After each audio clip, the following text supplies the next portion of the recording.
Looks like we're just waiting at this moment for Plan Commission member Max Sutton to join the meeting, and I think he's trying to log in right now. Hey, Dean, can you hear me okay?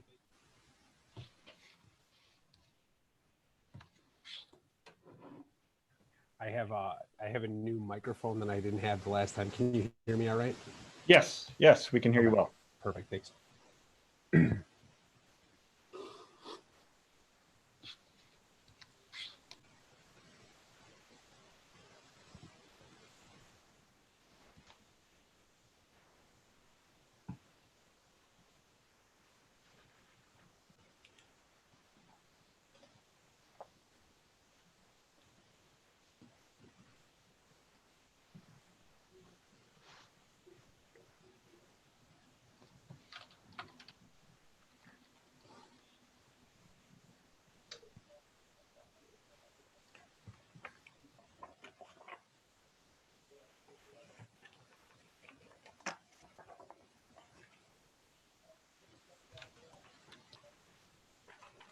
Like Mac is still trying to log in at the moment.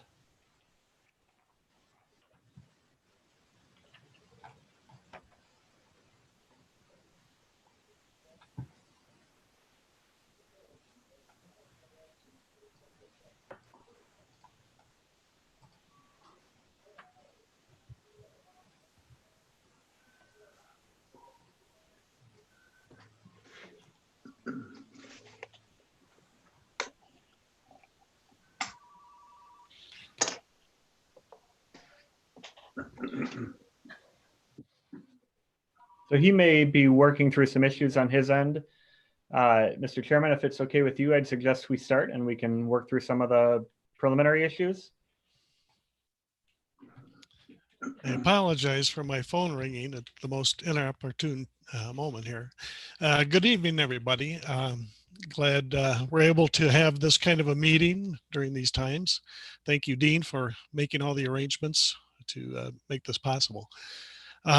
I'd like to call the meeting to order, and we'll begin by pledging the allegiance to the flag of the United States.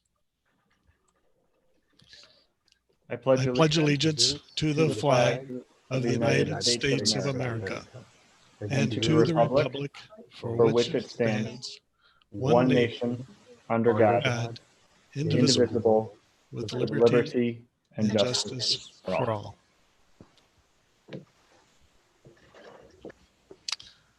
So at this time, let's begin by taking a roll call of the Planning Commission members who are attending. Commissioner Eckert. Present. Commissioner Grant.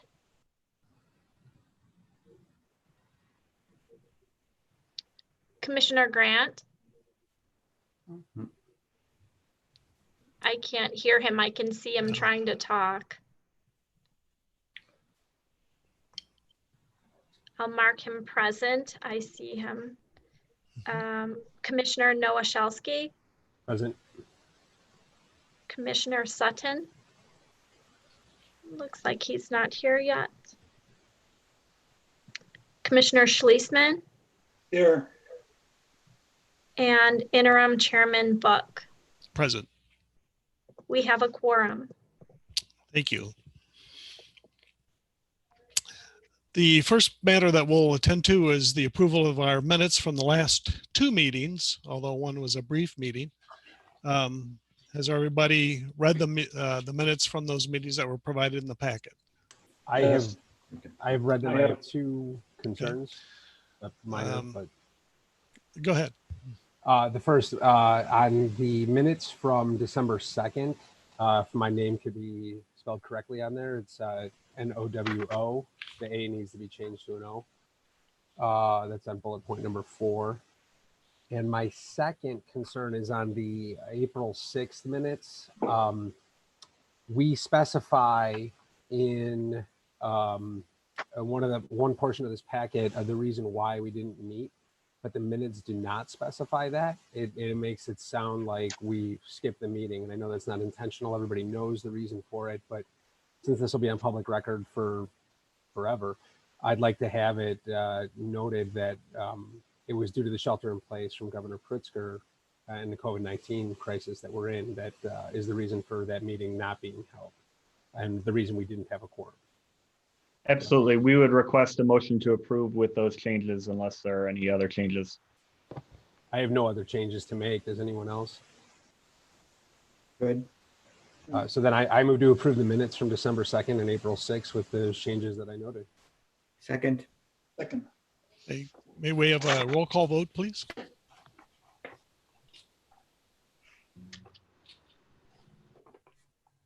Commissioner Nowoszewski, Aye. Commissioner Eckert, Yes. Commissioner Grant. I'm He gave still it a thumbs up. Thumbs up. Okay, I got that. Got the thumbs up. Commissioner Sutton, is he? I'm here. If you can see me, can you see me? I can't can see hear myself. you. So that's a yes from you? Yes. Okay, and Commissioner Schlesman Yes. and Interim Chairman Book. Yes. Motion carries. So the opening part of this meeting will be for public hearing. And at this time, I would ask the village manager if there have been any general comments submitted to you for reading this evening. We, in accordance with directives from the governor's office and the attorney general and the public access counselor, we provided multiple channels for public feedback for this meeting during these unusual times. Those included submission via mail, submission via hard copy, submission via email, electronic mail, submission of voicemails, or submission of telephone calls. Despite all of those different mechanisms, we have not received any public comment for tonight's meeting, and we have not received any comments directed towards the public hearings for tonight's meeting. So our normal procedure would be to give audience to the public on these two matters that we have before us this evening. Without those public comments, is there? I can open the hearings for the public comments, and then we can vote to suspend those without further comment. We also provided a mechanism for residents who don't have internet access or have limited accessibility to attend the village hall in person and to provide comments here at the municipal center. And we don't have anyone present for that as well. So from our perspective, it doesn't require a motion to close the public hearing, Mr. Chairman. We would ask that you open and close the two public hearings, and then we can proceed to a presentation on them. All right, I'd like to then open the public hearing for the ordinance related to the church parcel of property. And if there are public comments, they should be made at this time. Do we have anyone monitoring the YouTube feed in case there's someone commenting on there that is requesting it and they maybe didn't know how to view it or to bring it up? We do have a YouTube feed being monitored, but there is not a process for submission of comments on that stream. Okay.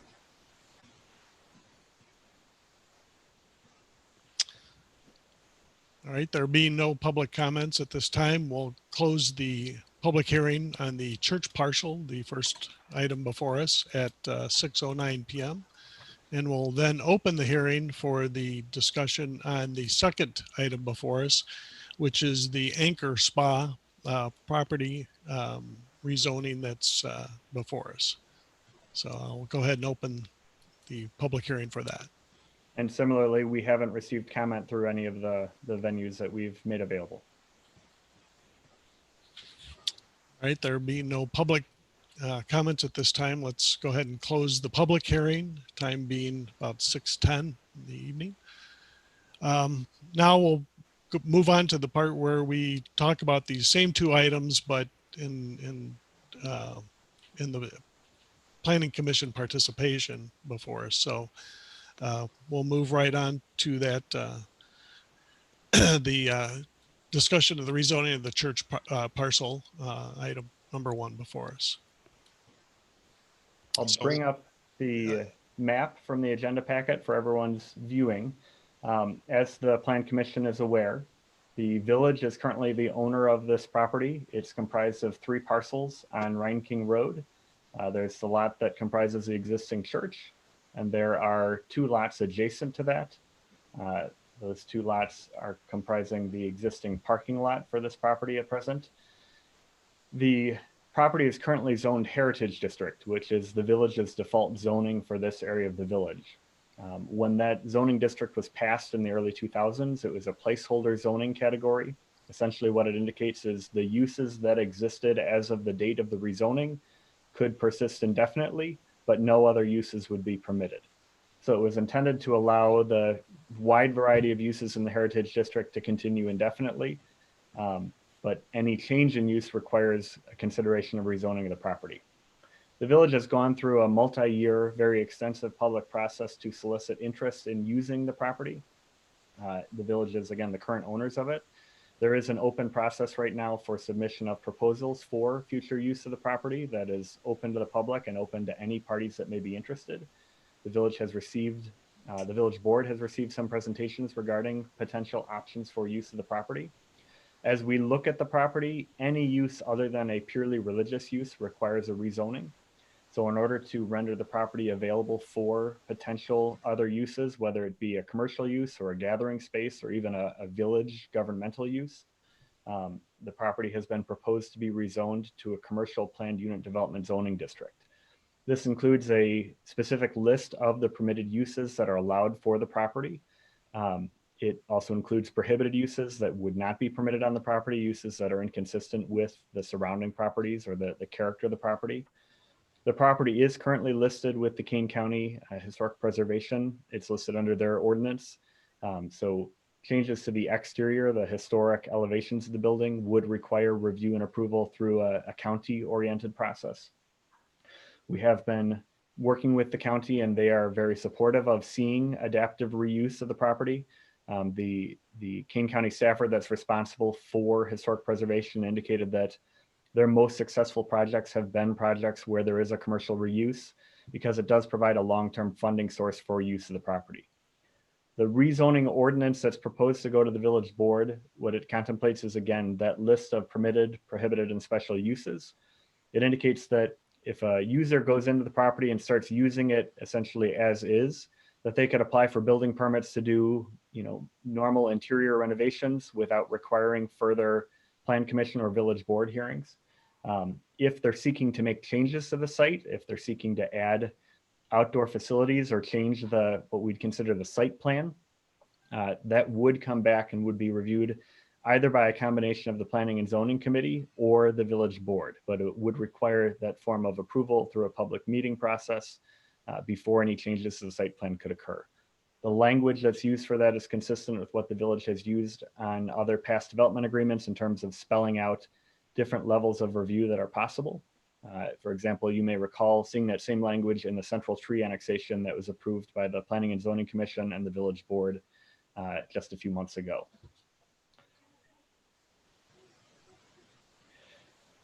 From the staff perspective, the proposed uses have been reviewed by the village staff and by our village planner. He unfortunately was not able to make it to tonight's meeting.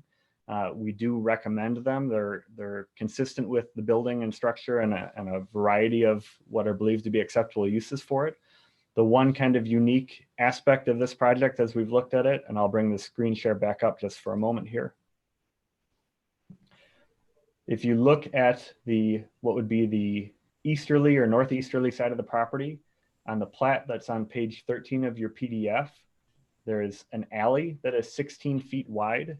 That alley was platted as a dedicated public right-of-way. That alley is something that hasn't been used in the past, but it is still a part of the property.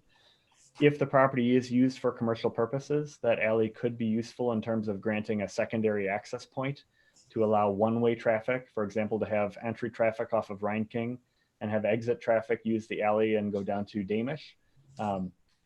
Any use of the alley, that would obviously be a significant change to the site plans. That would be the kind of thing that would have to return back for future approval. But the zoning ordinance does contemplate the possibility that could occur. And again, that's consistent with the platted alley that has been there since this part of the village was originally platted well over 100 years ago. we're happy to address any questions that the board may have regarding the proposed zoning change, but this change does have a positive recommendation from staff. Thank you. The letter, or I'm sorry, the presentation, they said there was a presentation to the village board. Isn't it common to have a presentation to the Planning and Zoning Commission for this? The presentation that came to the village board was from a party that was interested in purchasing the property. And they were talking about what, if they purchased it, what their adaptive reuse of the property would be.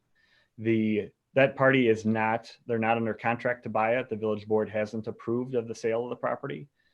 So the rezoning was initiated to contemplate what the appropriate uses for the property are or should be, so that anyone who does seek to submit a proposal to purchase a property knows what the permitted uses would be. Right now, the process is contemplated. It's contemplated that bids would be submitted to the village and would be opened by the board, I believe, on May 18th at the village board meeting. So anyone that's submitting a bid would be able to look at this rezoning ordinance and know what is and is not permitted in terms of appropriate uses of the site. All right, so, and the problem I really have is just, it seems like, I mean, I was on the board when the Heritage District was formed, and it was to keep everything that we had become accustomed to the same. So when we said, you know, should be a religious site, that's because we didn't want it to be turned into a bar or a strip club. And I see that strip clubs are not, you know, allowed there, but bars are. You know, my concern is the serving of alcohol is going to be something that is going to have to be taken a close look at. I mean, alcohol, it's fun, but it can also prevent or cause violence, and that's my main concern. That I don't have a problem with the venue that wants to be there, as far as, you know, they have special events and it's not something that's open, you know, from 8 in the morning to 12 at night or something like that. But I mean, this is a residential section, so I just want to make sure that everybody is aware of where this really is and the uses that the residents are used to. You know, it's a quiet place. It's only open on Sundays for 4 hours. That's what we're kind of used to. It's not something that, you know, I don't want to have some place that's going to be a noise violation or have fights in the parking lots or something like that. This is, I mean, you know, kind of like the Bill of Rights of Pingree Grove when we put it all together. So this is a big deal. Just want to make sure everybody realizes that it's not just something we can look lightly upon. So I completely understand your concerns. What's being brought forth right now is the hate group has brought forth their basically an expansion is what I read here. Dean, is there anyone else looking at this site, or do you have any active members besides the hate group looking at this? We have received inquiries from the City of Joy Church. They have looked at it over the past several years. I'm not certain if they're going to submit a proposal or not, but sure. And would this rezoning still maintain a religious venues? I didn't. Yes. If the City of Joy wanted to outbid the hate group, would they be able to do that? Yes, we tried to draft the use list to be accommodating to the kinds of uses that the board has discussed for the property. Church and religious uses are a permitted use for the property. Yeah, and the hate group is not a bar. They might be looking to serve alcohol at some of their events, and not every event that they host has alcohol.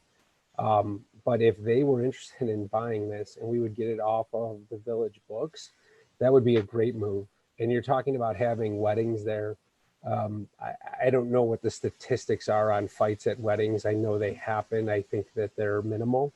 We're not talking about brawls at 3 in the morning. We're talking most weddings are over by midnight.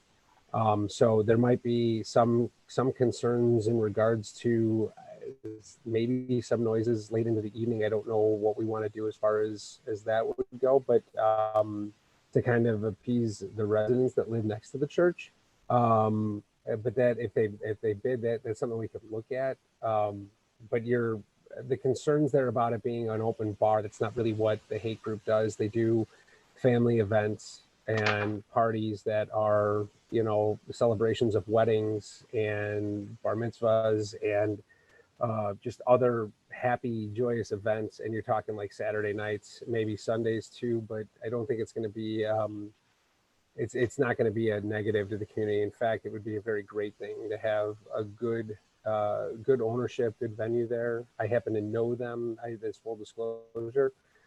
My kid plays soccer with their son, so I think that it would be for us to do. I don't know if how that affects anything that I do here as far as voting, but I want to make sure that I disclose that. But I think it's a good thing. Well, my concern is in the permitted uses there. It's number 3 is bars and taverns. So, once we pass this point, it leaves it open. And that is a valid concern. It is a valid concern. I understand that. So for any use to come forward, if the rezoning is approved and someone comes in and wants to put that kind of use in the property, one, they would have to go through the process of acquiring the property and having their use be approved. And 2, they would also have to come back and apply for and obtain a liquor license from the village. And the village would have the ability to condition or restrict that issuance or determine what classification is appropriate. I know that the board has engaged in discussion of what's appropriate for uses of the property in the context of the surrounding residential that is existing and has been there for many years, and desire to not want to create an adverse situation for the existing residents in that area of the village. So if a use does come forward, there would be multiple approvals they would have to go through in order to get to a point where they could be making use of a liquor license, for example. Okay. Well, the concern I have is none of the people that would be voting on that live in the Heritage District. There's nothing I can do about that. But it's literally, it's a tight little space down here. If anybody puts themselves in that position, imagine a commercial build, something right across the street from me, right next door to you. The house that's next to the church is no more than 20 feet across from it. It's close. It's at the same time, you have to look at because of the type of building that it is, and that the exterior can't be changed, and given that there's already a full-blown bar like a block away, it's highly unlikely that this is going to attract restaurant and bar owners. It's just not in a good area to do that. It's what's attractive to a group like the hate group is that the style of the building and just the area in itself would be appealing to people to their customers. So while there's valid concerns on everything you're bringing up, I don't see it being attracting the things that you're concerned about. It's just not in an area to do that. And I completely understand that, and I actually agree with that. I'm actually for this type of ownership. My concern is that if with the times that we live in, even if they decide that, we're going to be able to have social gatherings again, okay? If this falls out, we're just leaving it open for something else that could be a lot worse. If we could say that bars and taverns couldn't be on that property, I'd be a lot happier about the situation. Like I said, it's not the hate group that I have any problem with. In fact, that's probably, it's better than a coffee shop. I'd rather have something that's only open on a Saturday night twice a month than something that's open from 5 a.m. till 8 p.m. with cars in and out. Dean, is there a way to do this to allow alcoholic beverages to be, whether it's sold or however we say it, but limit it, restrict, like it can't be a bar into the like a full-blown bar? And I don't know, what would the stipulations on that be? So under the permitted uses on page 32 of the agenda packet, and we can pull that up quick.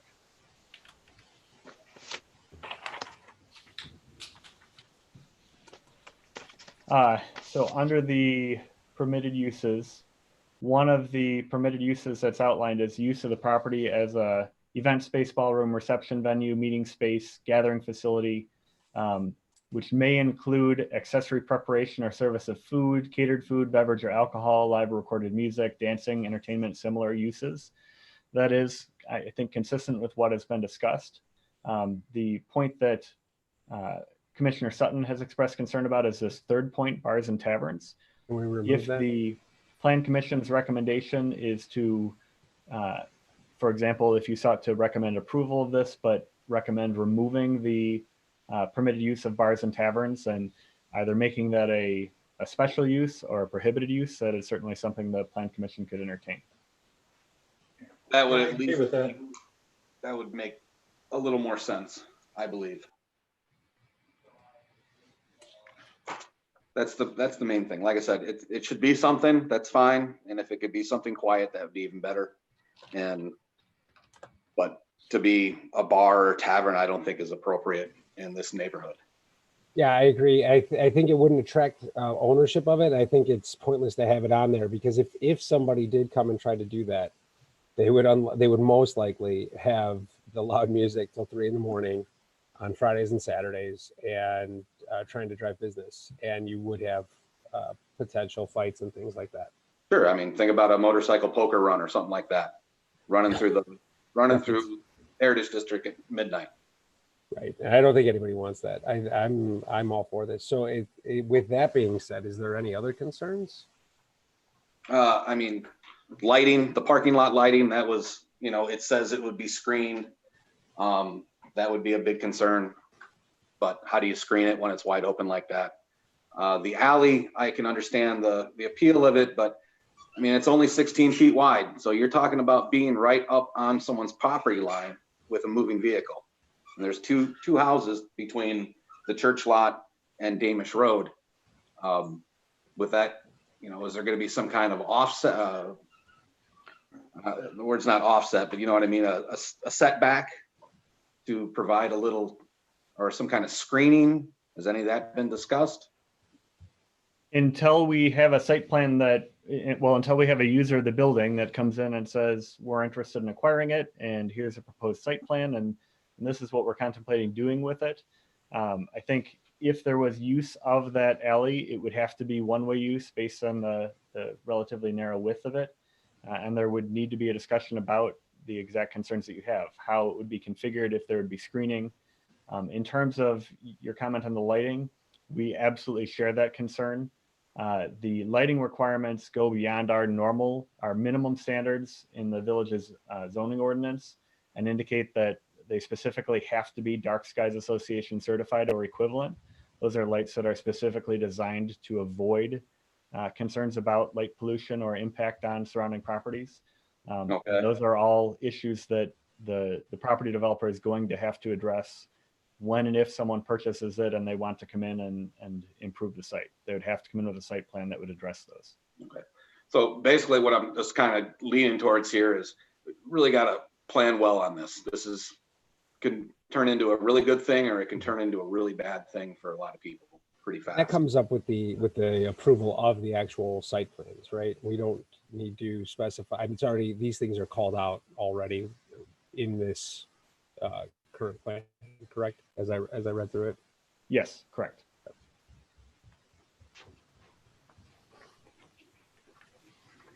Who would, if we went through the alley, who would pay for that? It would be something we'd have to work out with the developer. I can tell you at this point in time, the village doesn't have any plans to make any improvements in that area. So I suspect that if someone came in and had a site plan that addressed the concerns of the village regarding screening and access and setbacks, it would be on the developer to construct whatever improvements they were proposing that ultimately were approved. Okay. If it gets it off of our books, we should consider taking that up. I'm just saying, like, this property is not helping us having it on the village books. It needs if the first person that can buy it, if we can come to an agreement on taking care of the residents in that area, we should do whatever it takes. But That's for the board to decide, right? That's not up to us. So mindful of Commissioner Sutton's comments, it would seem that perhaps the commission would entertain making a motion to recommend approval, but moving the bar and tavern use to either a special use that would have to come back for a special use petition that would come back before the Planning and Zoning Committee before going to the village board, or just removing it from the use list altogether. I'd consider eliminating it. I think that, you know, yeah, I agree. I move to recommend approval of the ordinance approving rezoning with the removal of bullet point 3 under PI, permitted uses, which is the bars and taverns. Is there a second? I'll second. Okay, any further discussion on that matter then? Bill or? No, I'm fine. All right, then let's call a vote on that. Roll call vote, please. Commissioner Nowashowski, Aye. Commissioner Eckert, Yes. Commissioner Grant, Yes. Commissioner Sutton, No. Commissioner Schlesman, Yes. Interim Chairman Book. Yes, Motion carries. thank you.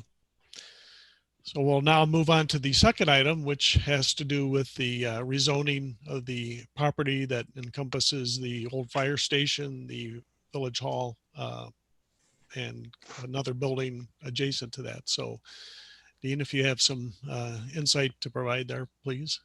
Sure, and we'll go back to screen share for a moment. This is page 36 of the agenda packet for those that are following along at home. The property that's outlined as blue is the assemblage that we are looking at. It's comprised of what was formerly the residential house that was used by the village as our building department, the 2 trailers that comprise the former village hall, the white block building that previous to that was the village hall, the existing fire station site, and the current open space at the corner of Route 20 and Rhine King Road. The village went through a public process to consider sale of the village-owned parcels. So that would be the parcels north of Public Street, the village hall, the trailers, the former building division, and also the open space property at Rhine King and Route 20. We received 1 bid for the sale of those properties. It was from Anchor Spa and Pool. Anchor Spa and Pool is the current owner of the fire station site. So when that site was taken out of use by the fire department, when they built their new station on North Rhine King Road, they put that property up for sale. Anchor Spa and Pool purchased the property with the intention of turning it into their commercial headquarters. Anchor Spa is now the contract purchaser of the remainder of the site, and they're very excited about moving their operations into the village. Again, this is zoned heritage district, which freezes the uses in place. So technically, Anchor Spa's current use of the fire station is not a permitted use in the heritage district. Their expanding use into the village hall trailers is not a permitted use in the heritage district. So a rezoning is essential if we are to retain this business in the village. In the intermediate term, their plans are to use the existing facilities. They have an existing property in a community north of us that they'll be abandoning and moving out of. They'll be selling that, moving all of their pool facilities here.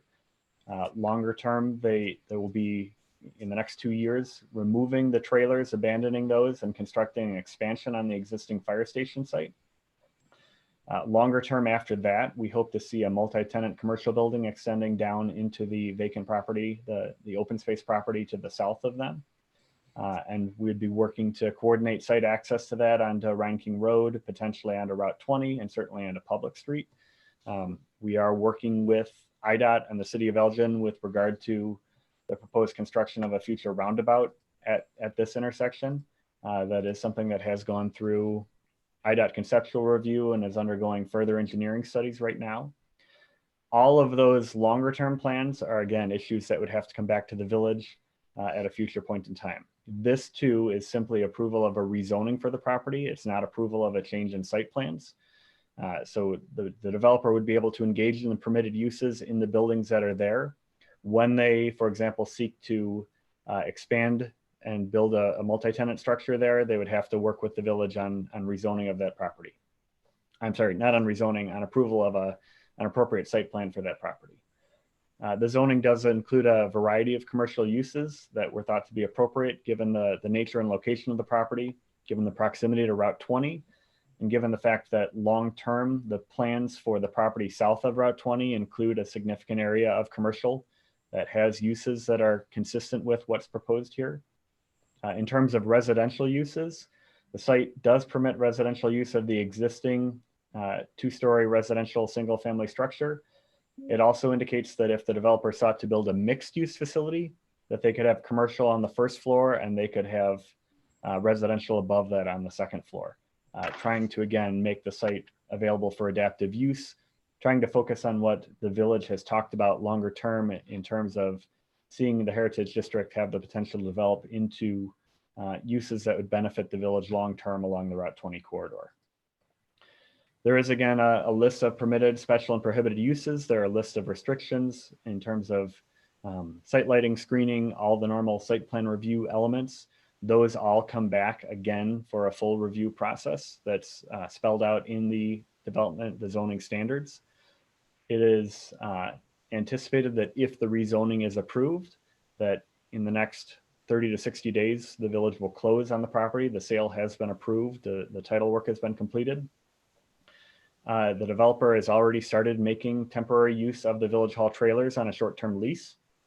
They're very excited about joining the village and about bringing their workforce here. They're very excited about the potential for expanding their facilities and offering some commercial vacancies. As the Plan Commission is doubtless aware, we don't have any available commercial square footage in the village right now.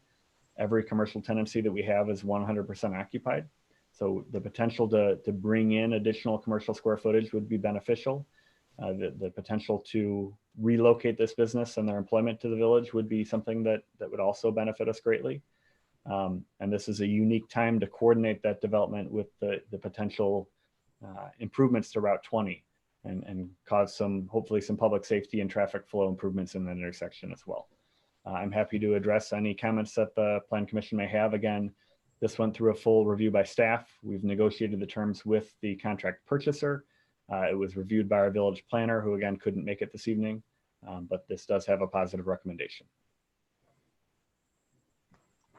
Mac, do you have an issue with the bars and taverns here too? Oh, well, again, this was actually part of the developmental plan, is to be on the 20 side of the corridor. So this was something that we had discussed long-term. So no, I don't have any objection to this. Dean, is there any timeline for the trailers? How long would they be using them, or is it going to be open-ended like the charter school with theirs? Or no, that's something that the village board has expressed a significant amount of concern about. And before the property closes, it's our intention to document that with the sale of the property.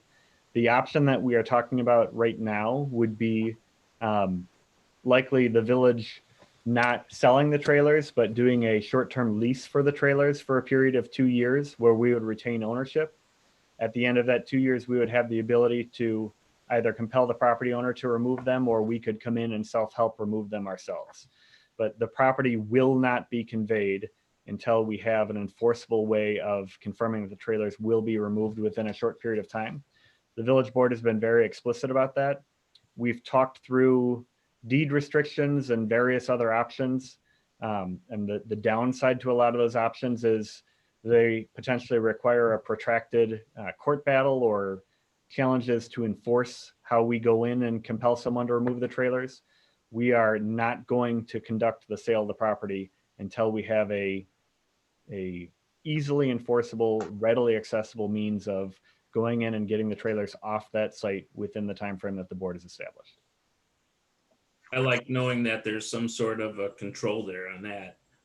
And that will be, the village will have control over the trailers before the sale of the property occurs. Okay. And then as far as the roundabout, Dean, is there any portion of that, would it affect the, you know, the property line there, or how is that? Yes, the corner of the property, if you give me just a moment here, I can try and pull this up. The corner of the property at the intersection would potentially be impacted by the roundabout.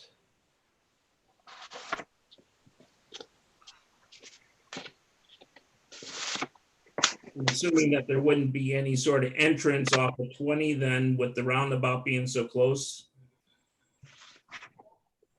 So if you give me just a moment here, again, I'll pull up a screen share.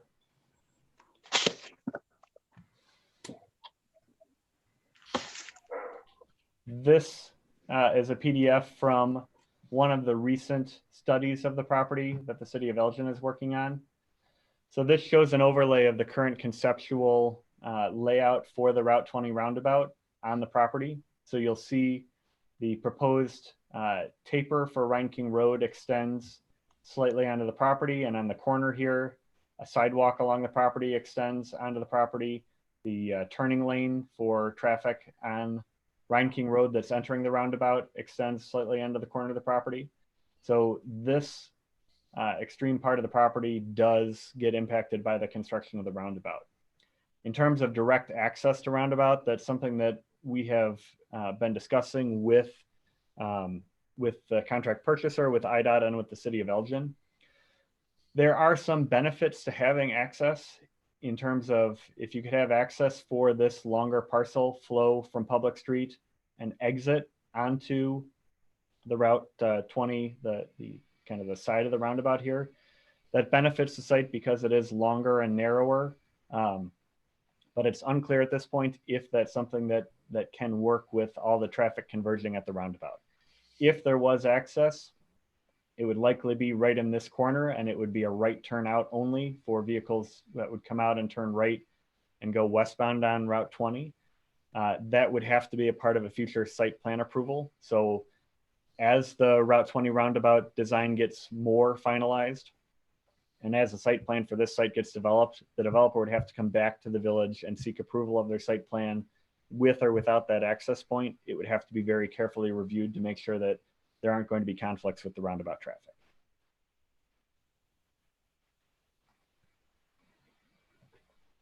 What's the timeline for the roundabout? Any word? Elgin has submitted through the Kane Kendall Council of Mayors, and they were seeking grant funding that could permit construction of it as soon as 2021. They should know shortly if that grant funding was approved or not, if they're in the current funding cycle. If it is approved, it has to be built between 2021 and 2025. It has to be fully constructed. The construction timeline is anticipated to take 1 year. So if you would have asked me a couple months ago what the project timeline would be, we were anticipating it could have started as soon as next year.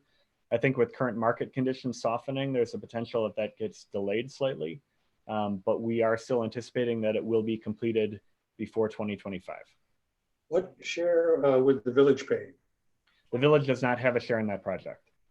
So going back several years, we had worked on an intergovernmental agreement with the city of Elgin to engage in cost sharing on that project. We were able to renegotiate that process. Elgin, their timeline for the improvement was different from our timeline. We were able to renegotiate to the village not having to contribute towards this improvement. So this will be funded by Elgin and by the developer of the surrounding properties. Good. Okay. Any further discussion then? Okay, we'd be looking for a motion then to approve this ordinance and the property rezoning. I motion to approve. Second. Thank you. Thank you. Then let's see if there's any further discussion or last reflection on this before we then call for a roll call vote on this. Any further discussion? Okay, let's do the roll call vote then, please. Commissioner Nowosielski. Oh, I'm sorry, Commissioner Eckert, Yes. Commissioner Nowoszewski, Aye. Commissioner Sutton, Yes. Commissioner Schlesman, Yes. Commissioner Grant, Yes. Interim Chairman Book. Yes, Motion carries. thank you. All right, now we kind of enter the part of the meeting for old business. And at this time, I'd like to interject and just say thank you to our former chairman, Robert Smith, who is moving to Florida, and we wish him well in the sunny state.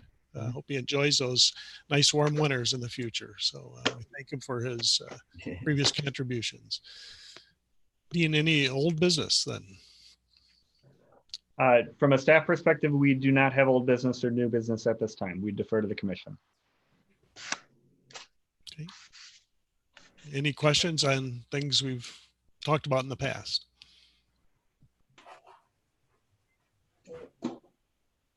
I'll make a motion to adjourn. Second. Second. All right, let's do a roll call vote on that and we'll be all set then.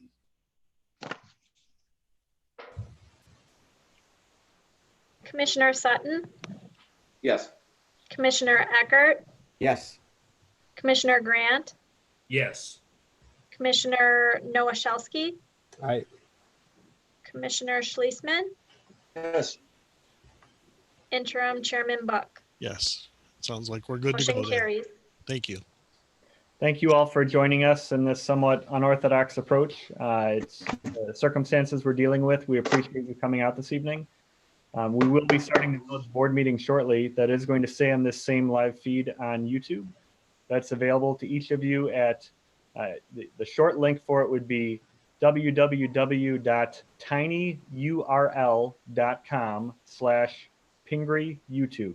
So tinyurl.com/Pingree YouTube. You are free to stay on the feed if you'd like in the Zoom meeting, but we will have you muted for the village board meeting. If you want to go over to the YouTube feed, then it'll allow the board to fully populate the meeting and have a little bit greater communication, but we'll defer to you on that. And again, thank you for coming out. Thank you. Thank Thank you. you. Thank you. Good night. Stay healthy. Bye.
Good evening.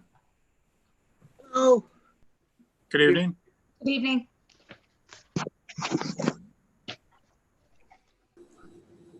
We have the full board present. All of our department heads are on, and our village engineer is also on the line.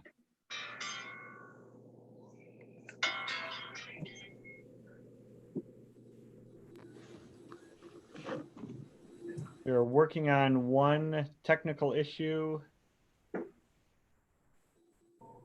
we'll get the meeting started here momentarily.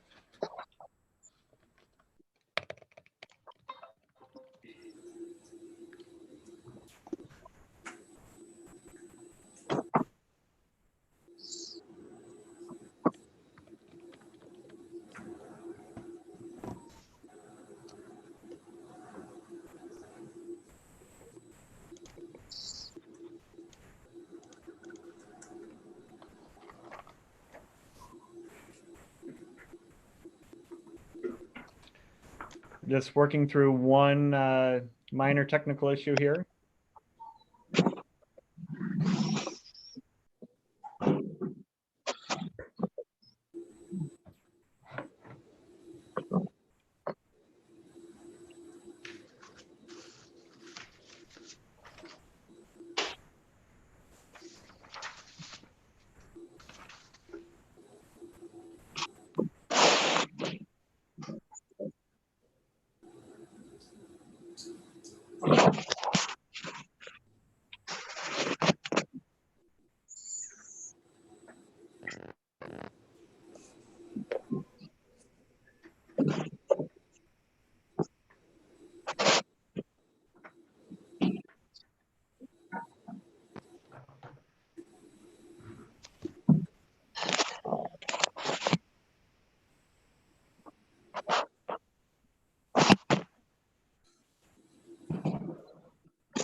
Everyone up and running now?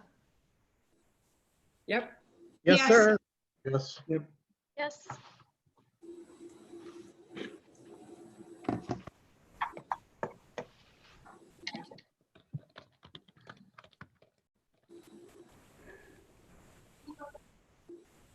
Working through one more minor issue, if you'll bear along with us for a second.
All right. Does everyone have audio now?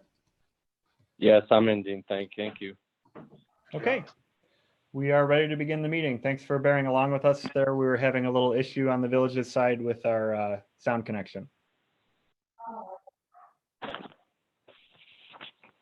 Okay. Is everybody ready? We're all ready to go? Everybody else is ready? Yes. Yep. Ready. Okay. We will, hold on here. Let me get my whip about me, please.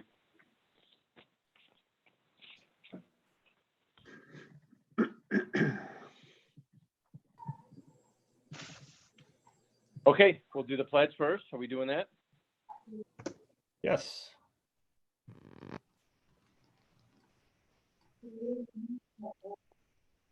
There's our flag. Great.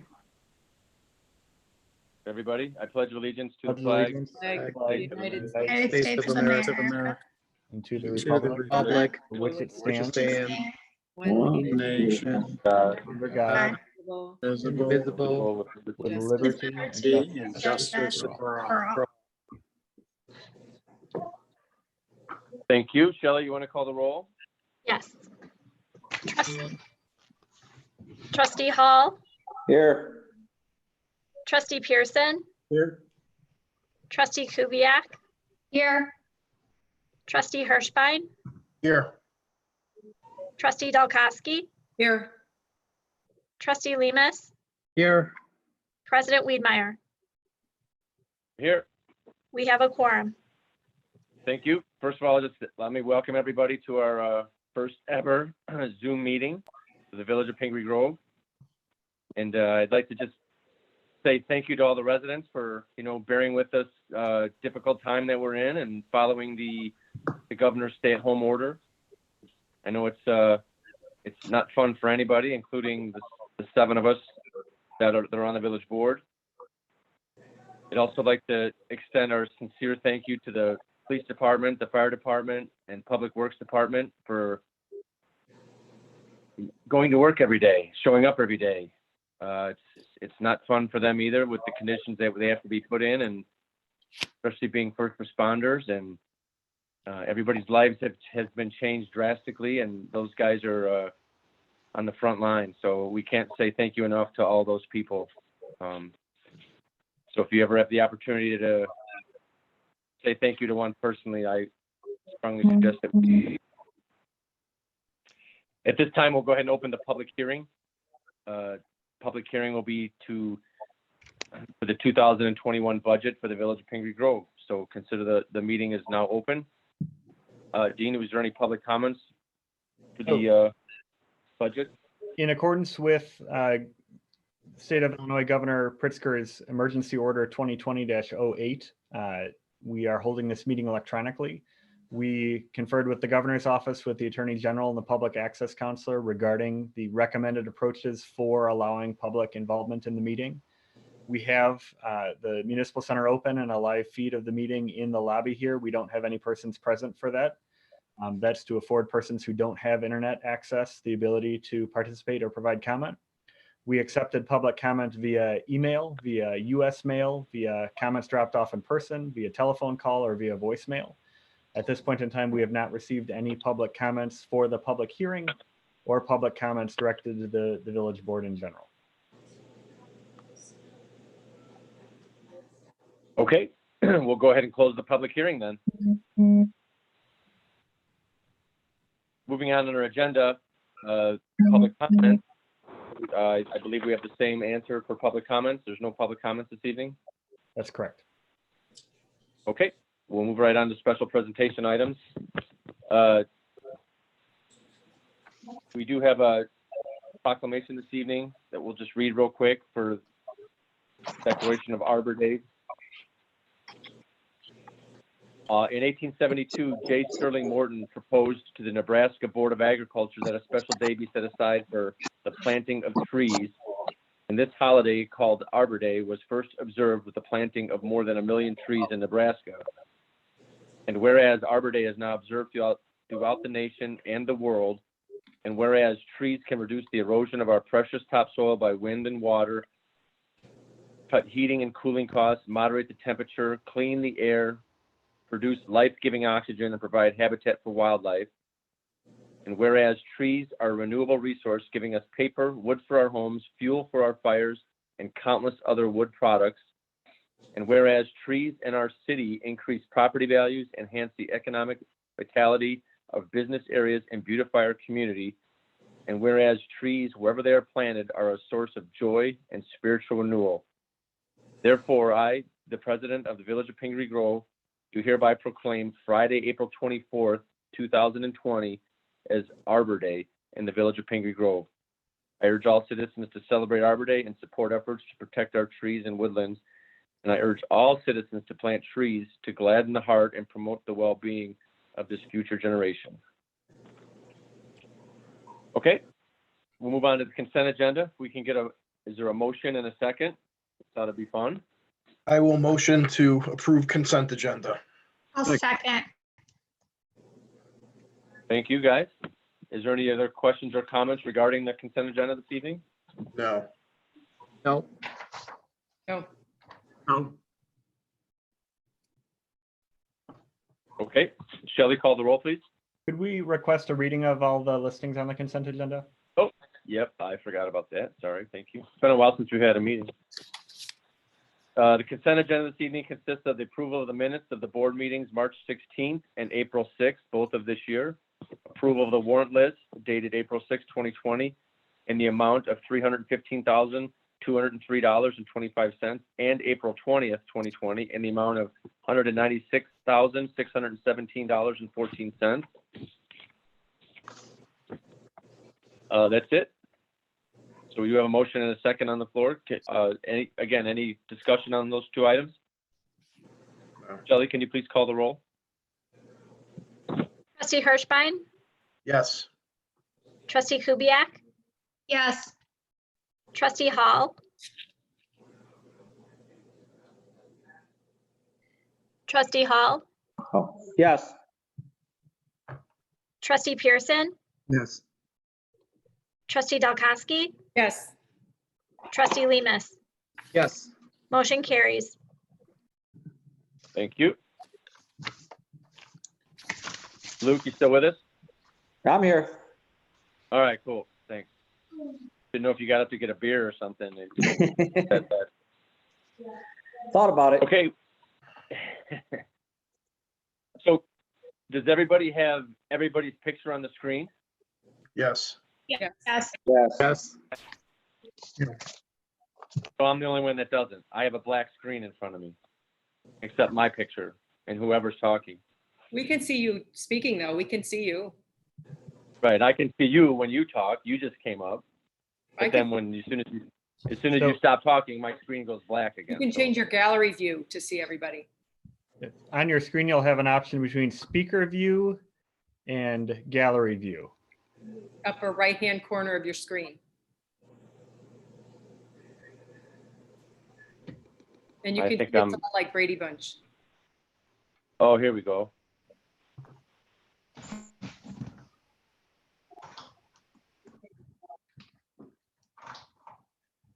Oh, well. Okay, we'll move on to items for separate action. Item A is approval of an ordinance adopting the 2021 budget and authorizing related financial actions. Any info on this, Dean or Karen? And We have been let's, working on the budget at length for many months. It's something that the board has engaged in discussion of at every village board meeting going back to before the start of the year. As the board is aware, this FY21 budget is largely a status quo budget. There was a significant reduction in the amount of expenditures contemplated in the capital budget. As far as operational budgets go, there are not proposals in this to hire additional staff or expand the village's workforce.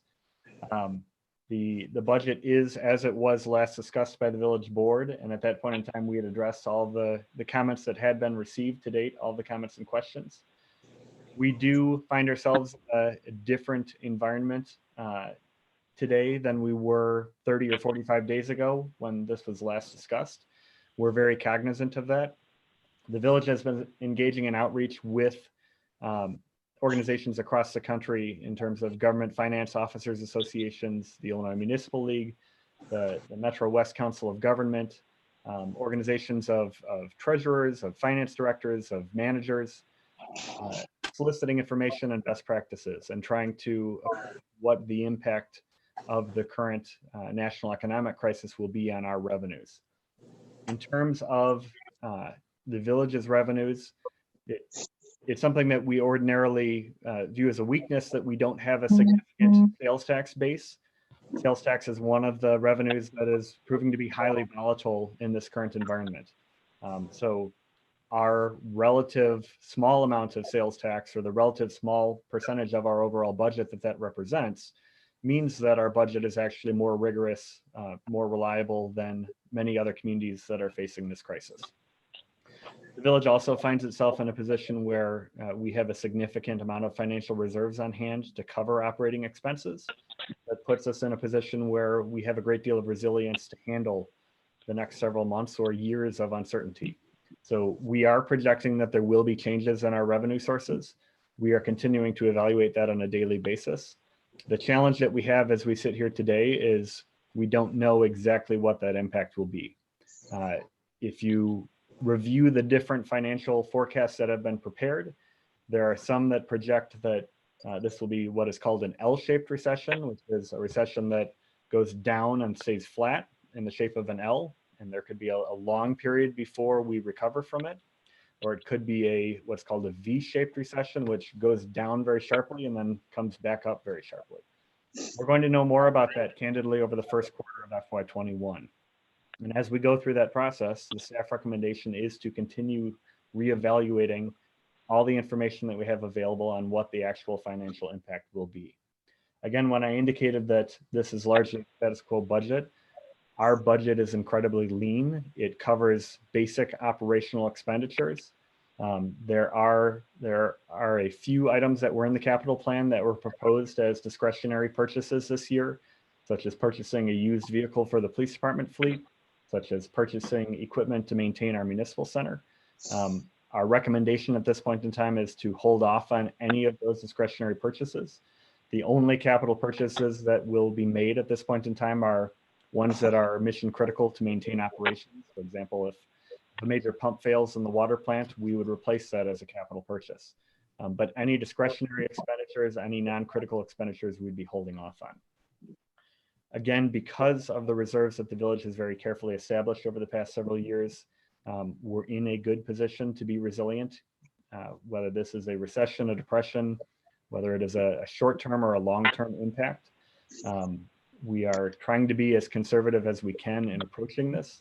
But in terms of looking at the potential that the village may have a deficit budget this year, that our revenues in FY21, again, as we sit here today, we predict that revenues in FY21 will not meet the budgeted forecasts. Those were prepared based on the best available information when they were done and updated on a daily basis as we get more information. But the reality is that we're not likely to hit those budget targets.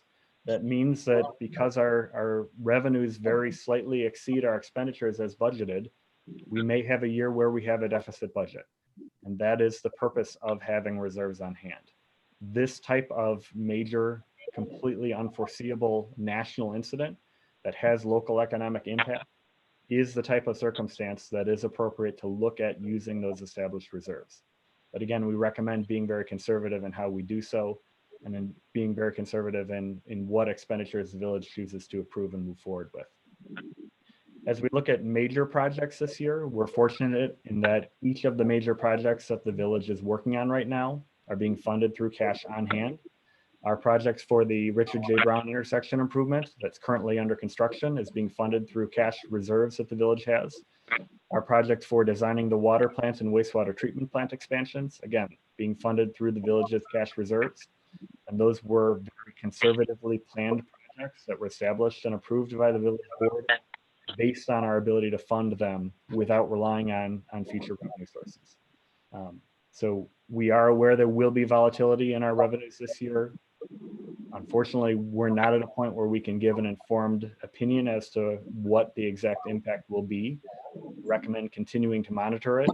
And at this point, knowing that we have to have a budget approved before the May 1st start of the fiscal year, the recommendation is to approve the budget. It is based on the best estimates that we currently have available, but be mindful of the fact that we will be revisiting it as we get into the fiscal year. And I would invite our finance director to share any comments that she may have. I would also note we're joined tonight by our village accountant, Jennifer Dynack.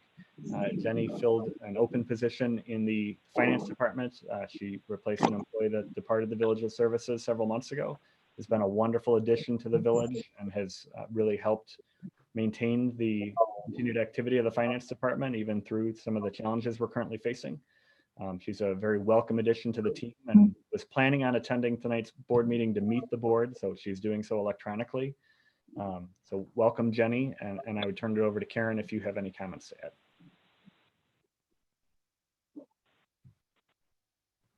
I don't have anything to add to Dean's comments, but just thanks to everyone for working through this status quo budget for this year. I know that wasn't what we had hoped for this year, but I think it's the best. It's a good result for all the work that was put in. And I have a question. With the anticipated decrease in revenue, if we do, is it our choice then to go into the reserves? Should that be necessary, or would we do budget amendments, or do we have a choice? Or is that what the reserves are for? That is what the reserves are for. So the village's choice in terms of expenditure, again, because so much of our budget is operational, when we approve our warrant list, when we approve expenditures, the vast majority of that relates to the expenses of keeping our village running at a minimum level. When we look at any kind of discretionary expenditure, if we come back and say, we believe this piece of equipment should be purchased, or we believe that we should undertake this new project and here's what the cost of it is, any of those purchases, the staff spending authority is $5,000. Anything that is not within the budget or anything that is outside of $5,000 in costs would come to the village board as per our normal practices. And that's a very low spending threshold, and intentionally so, to involve the board actively in managing our expenses. Those will be decisions that have to be made at every village board meeting for the balance of the fiscal year, determining the relative importance and merit of different expenditures.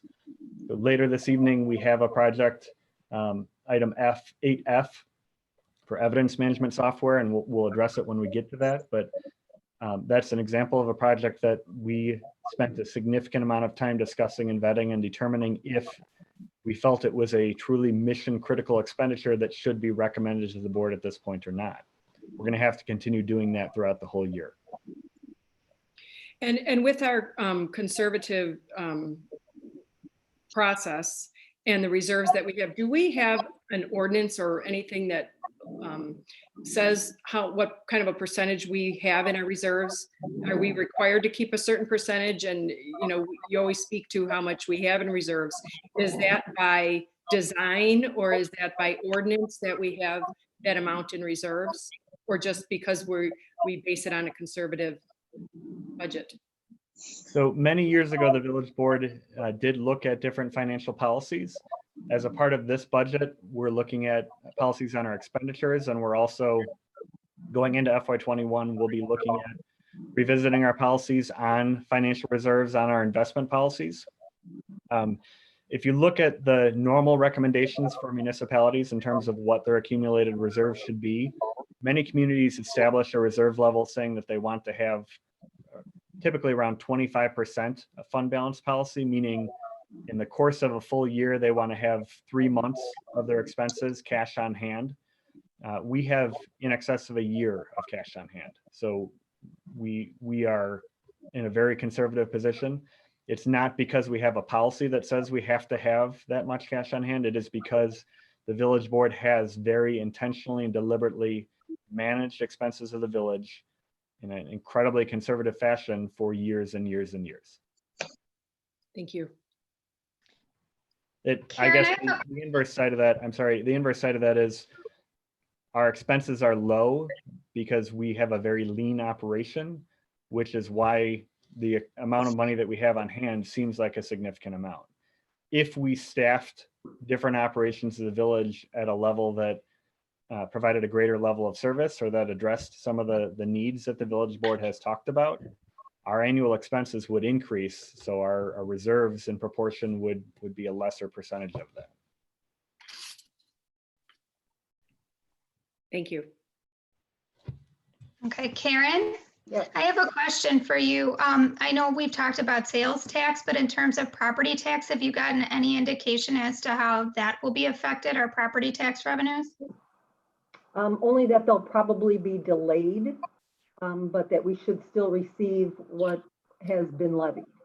I'm Okay. sure there will be some delinquencies, or maybe a slightly higher percentage in delinquencies, but we're under 1% in delinquents, so I don't expect that to be a major issue. Okay. Dean, have you spoken with DR Horton in terms of their building and how things are going for them? Have their sales slowed down quite a bit since this started? To date, their sales have not slowed down. One of the silver linings of the current economic conditions is that interest rates are at historic lows. DR Horton has continued to see a steady amount of building activity. They're continuing to sell homes. They're continuing to pull permits for new construction. So that has been a bright spot. Has anybody heard if there's going to be an extension of the real estate taxes due? At this point, we believe there's a potential that the payment dates will be delayed or could be slightly delayed. But as the finance director indicated, we're anticipating that those revenues will still be received in FY21. And our historic collection rates are over 99%. Even with the current market conditions, we're really not anticipating a significant change to that. Even looking at past recessions and major economic upheaval, the collection rates do tend to stay very close to 100%. Well, I move to approve the ordinance authorizing the FY21 budget. Second. I second. I have a question about the computer replacement fund. Are we going to do that as a one-time, or are we going to would we rather do the 5-year? So Trustee Pearson's question relates to the village's funding of future computer replacement. And that's something that the village board had raised as a question as we looked at the FY21 budget a couple months ago. The two options that have been discussed are, we look at a 5-year cyclical replacement cycle for our PCs to make sure that we're not again in a position where our computers are all outdated or at the end of their service life at the same time. We can fund that every 5 years and say, we're funding computer replacement this year, we're going to fund it again in 5 years. Our current capital plan contemplated computer replacement in FY20 and the next computer replacement in FY25. As it is, based on delays in implementation of that project because of difficulty getting the physical computers, we're anticipating many of the computers coming online starting as soon as tomorrow. But essentially, we're going to be doing the project at the beginning of FY21. So our next cyclical replacement would likely be FY26. So do we put that funding in FY26 or do we split that funding out over 5 years? We can accommodate either approach. We can reflect it either way in the capital plan. As it's currently drafted, it shows that funding being in FY25 as a lump sum. The reason we have it reflected that way is because it's our intention to spend the money that year. So typically, as we have purchases, we budget them in the year we're anticipating spending the money. We know that at some point we're going to have to replace our backhoe. We have that in the capital plan in a future year. Instead of saying we have to replace it in 10 years, so we're going to book 10% of that cost every year, we just show in the 10th year, this is what the cost is. So year by year, we know what our capital layout will be. If the village board prefers to take a different approach, we certainly can. We can revise the capital plan, or you could direct that it be amended to show expenditures every year leading up to that 5-year replacement cycle. As it's drafted, it's consistent with our approach on other capital purchases. I thought we did speak about that, and I thought I remember that we were going to budget it annually, just because we don't want to run into some unforeseen position 5 years from now where, oh, we're going to have to put it off another year, and that's what got us into that position in the first place. I would strongly prefer that we budgeted for it every year, and then in those 5 years we had the money. I'm not sure, Karen, do you have any preference one way or the other on how we would do that? I think at the board meeting when we discussed this, I was pretty clear that my preference was to sign a contract so that we expressly spent that money every year in anticipation of the replacement of the computers, but because the board decided to go to the, use the cheaper plan, I don't think it really matters whether we budget it on an annual basis or budget it every 5 years, because whatever board is in place at the time of the expenditure is the board that's going to approve the expenditure, regardless of what you've done in terms of the capital plan for the future. So I don't think at this point that I really have an opinion on it going one way or the other. Whatever the board's preferences would be fine with me. So if we budgeted for it each year, but only spent it every 5 years, would that be held in some kind of a reserve account? No, it just ends up in the fund balance, and as a part of the cash balances that the board has. There isn't a separate fund for it. Yeah, I think I would prefer to budget for it every year, because in 5 years, who knows if any of us will be on the board still, and it might be out of sight, out of mind. And I don't want to have the board in 5 years reinvent the wheel and wonder why we chose to do this. And then, like I said, we run into the same position that we were before, and having no money for the new computer systems, and everything is antiquated. And I don't want to do that again. I want us to have learned our lesson. And I think putting it on a line item every year is the right way to go too. So we certainly support that perspective. We're happy to accommodate that. I think our request at this point would be then a motion to amend the capital plan to reallocate the computer replacement funding from FY25 to spread that out over the next 5 fiscal years. So moved. Is that enough? Please, yes, thank you. Is there a second to that motion? Second. Any further discussion on the motions that are on the floor?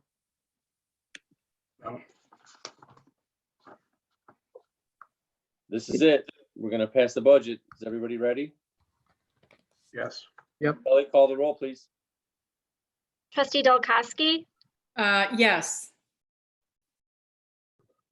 Okay. So one moment. So we're voting on the amendment first. So this is voting on the amendment to the proposed budget. So Trustee Dolkowski, you said yes. Yes. Okay. Trustee Hall. Yes. Trustee Pearson. Yes. Yes. Trustee Kubiak. Yes. Trustee Hirschbein. Yes. Trustee Lemus. Yes. Motion carries. Okay, so the next motion that we'll vote on is then to pass the budget for fiscal year 21. So call the roll on that, please, Shelley.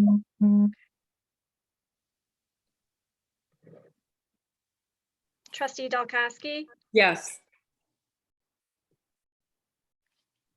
Trustee Hirschbein. Yes. Trustee Hall. Yes. Trustee Pearson. Yes. Trustee Kubiak. Yes. Trustee Lemus. Yes. Motion carries. Okay, thank you, everyone. And again, thank you to all the department heads and the staff that worked on the budget. I know it's always a long, tedious process, and we always appreciate the extra time that you guys put in on that. So moving on, item 8B is approval of an ordinance authorizing the rezoning of certain property of the church parcel.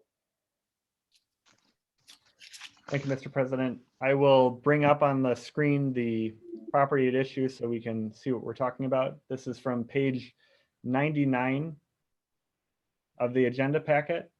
So what you'll see on your screen right now is Rhine King Road and the 3 lots that comprise the property that the village owns. There is the northernmost lot, which has the existing church on it, and then the other 2 lots that have the parking lot on them. This ordinance proposes the rezoning of the property from the current Heritage District zoning designation to a commercial planned unit development. The Heritage District designation, as the board may recall, is the village's default zoning for the the historic area of the village. It essentially indicates that the uses that were in place in the early 2000s when that ordinance was passed are the uses that can remain in place indefinitely until properties are rezoned. So this property was in use as a religious use at that time. It would remain in use for religious purposes until it's rezoned. The village board has engaged in a multi-year study of this process, has engaged in significant public input to solicit thoughts on how the property should be reused. Most recently, there's been proposals from the Hate Group contemplating the adaptive reuse of the existing facility as a part of their banquet operations. The property retains its existing designation under the Historic Preservation Ordinance of King County. In talking with their historic preservation personnel, they view an adaptive commercial reuse as a very beneficial use because it provides a sustainable funding source to maintain the property. This zoning ordinance would change the property from heritage district to the commercial designation. There's a list of permitted, prohibited, and special uses that the zoning ordinance includes. The Planning and Zoning Commission recommended approval of the rezoning ordinance on a 5-to-1 vote. They did recommend that one of the permitted uses in the ordinance be removed. So one of the permitted uses listed in the ordinance is use of the property as a bar or tavern. They did recommend that that use be removed. One of the other issues that was discussed with the Planning and Zoning Commission, at the rear of the property, you can see from the plat here that there's a 16-foot wide alley. That's a public right-of-way that was dedicated but has never been improved. There has been some discussion about whether that should be utilized. If, for example, this is used as a event facility, if ingress should come off of Rhine King Road and egress or exiting the site should be via the alley out to Damish. Being 16 feet wide, it would likely only be suitable for one-way traffic. It is adjacent to some neighboring existing residential lots, so there would have to be consideration given to screening and if that use is appropriate at all, which leads to the fundamental point of this rezoning ordinance.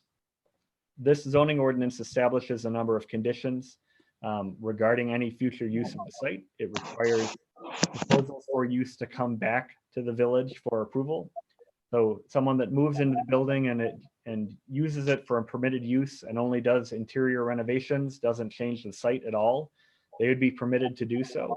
But when they come in and say, we want to change the parking lot layout, we want to do lighting, we want to make use of the alley, we want to do something different outside of the existing building envelope, they would have to prepare a site plan and come back to the village board for approval. Our goal in going through this process, mindful of the fact that we're receiving proposals regarding the potential reuse of the property on May 18th, we would like people that are coming in to make proposals to understand what zoning the village board is supportive of for this property, what uses the village board would consider to potentially be appropriate. The zoning ordinance was narrowly drafted based on previous discussions and based on the uses that the building and an area appears to be consistent with. The Plan Commission recommendation again was to remove one of those permitted uses, but to recommend approval of the balance of it.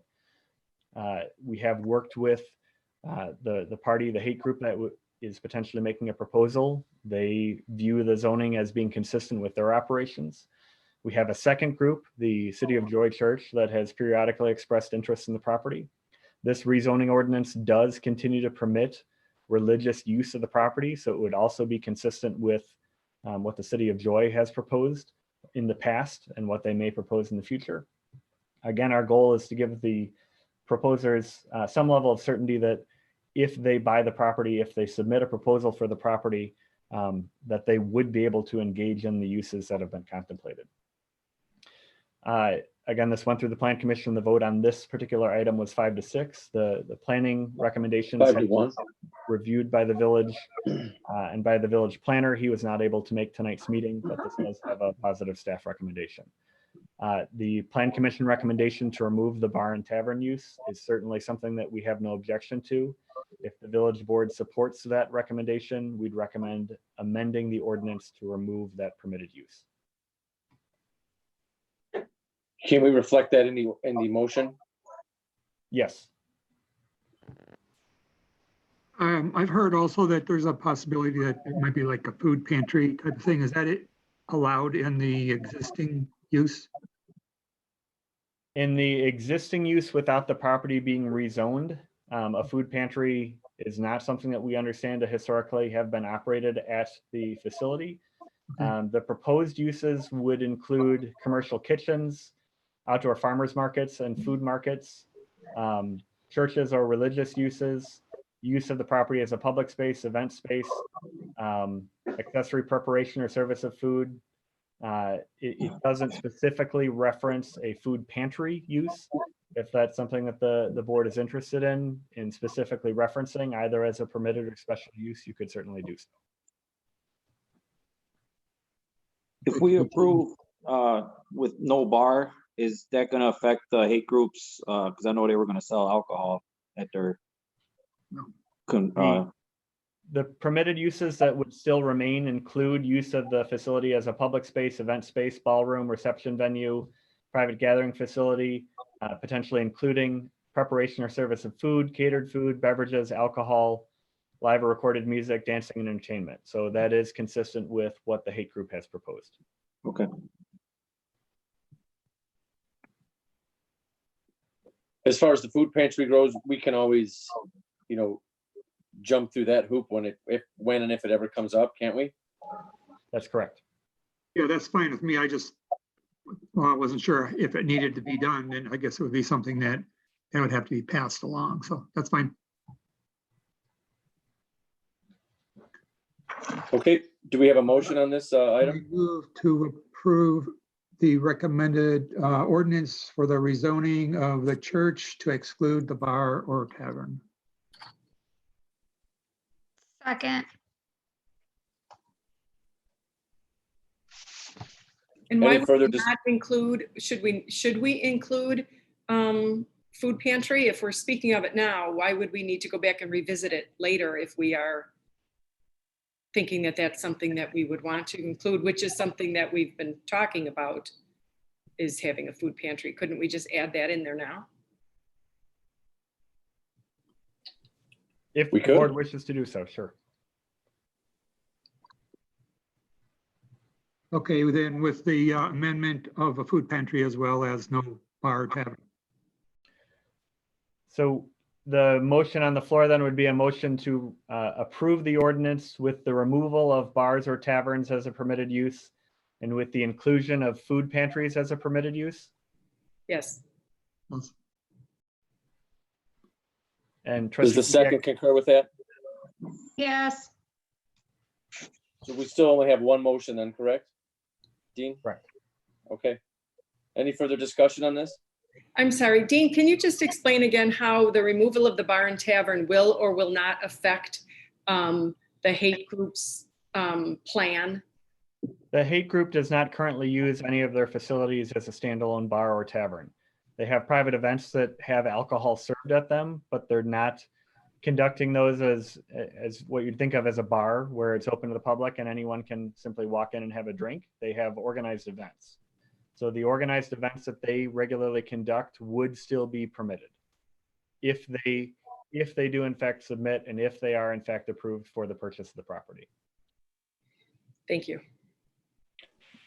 On that note, Dean, is it something that they could do live music and open it to the public, or would that be considered? Restaurant uses are still permitted under the ordinance, and the event use is still permitted under the ordinance. If the hate group does submit, if the hate group is approved, they would next need to come back and apply for a liquor license from the village. And my assumption is that the village board would want to discuss with them what the appropriate classification would be to make sure that the uses that you're seeking to approve are allowed. There are certainly ways of accommodating some public type of events with the event facility that is contemplated, but also having precautions in place to make sure that it doesn't become a tavern, for example. Okay. All right, is there any other further questions, comments? Shelley, you want to call the roll, please? Yes. Trustee Pearson, Yes. Trustee Kubiak, Yes. Trustee Hirschbein, Yes.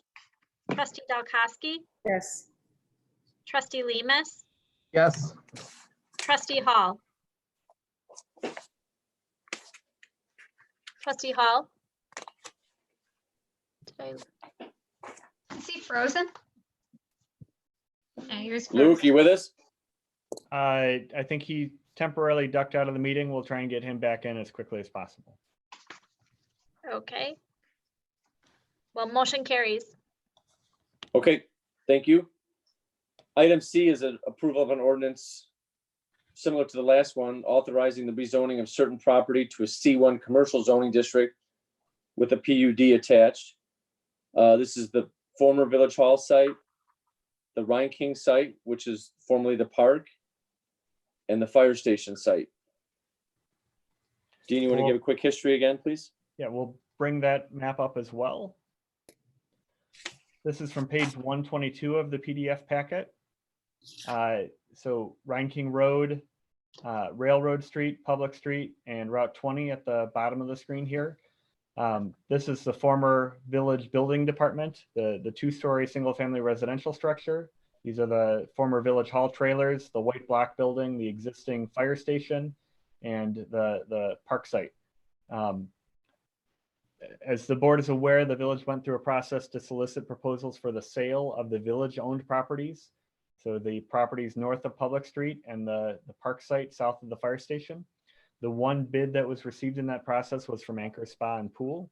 Anchor Spa and Pool is the existing owner of the fire station site. Several years ago, when the Fire Protection District constructed their new facility on North Rhine King Road, they sought to sell the fire station site, and Anchor Spa and Pool purchased that site. As with the church, all these properties are currently zoned as Heritage District, meaning that the uses that were in place in the early 2000s are the only permitted uses. So for the village's sites, those would be public uses, and for the fire station site, it would be as a fire station. Anchor Spa and Pool, their current use of the property as their pool facility is not compliant with that zoning standard. So part of the effort that we're doing here, and part of the reason that this is coming back before the village board, is to tie the consistent zoning standard over all of the properties, over the village properties, and also over that fire station site. In terms of the short-term use, Anchor Spa and Pool plans on moving out of their existing facility in another town and relocating all of their business operations here. They're currently occupying the trailers and the white building on a short-term lease from the village. In the intermediate term, they would seek to remove those trailers and construct an expansion of the fire station building to accommodate all of their operations. And in the longer term, construct a multi-unit commercial facility comprising property across both the fire station site and the site to the south, as well as a multi-tenant facility on the Village Hall site to the north.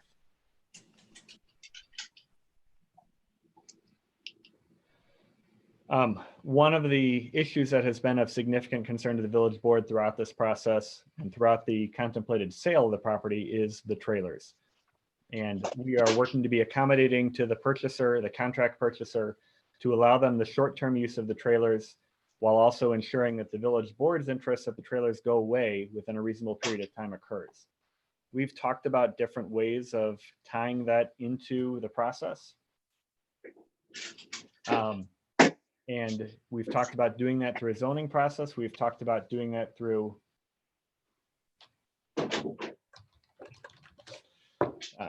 Trustee Hall has rejoined us here. We've talked about doing that through the sale of the property.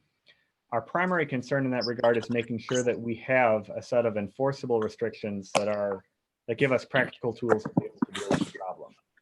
The solution that we have currently come up with would be, when the property sells, we would document that restriction as a condition of the sale. Instead of putting that in as simply a deed restriction or something that would require a protracted legal battle if the developer fails to comply, we're right now discussing the idea of the village retaining ownership of the trailers and providing a short-term lease wherein the property owner would be able to use the trailers, but if they don't move out of them within the period defined by the village board, that the village would have the ability to go in and self-help remove the trailers ourselves. Any sale of the property will not be concluded until we have a strictly enforceable means of removing the trailers on the timeline that the village board has directed. We will be returning that back to the village board for consideration at a future meeting to make sure that your expectations are met with regard to the removal of the trailers. That is one of our highest priorities. This action, this rezoning, puts us in a position where we're nearing the finish line of being able to close on the properties and enable the developer to fully relocate their business here and start their plans for expansion on the site. This did go before the Planning and Zoning Commission this evening as well. There was unanimous recommendation of approval without amendments. I move to approve the ordinance approving the rezoning. Second.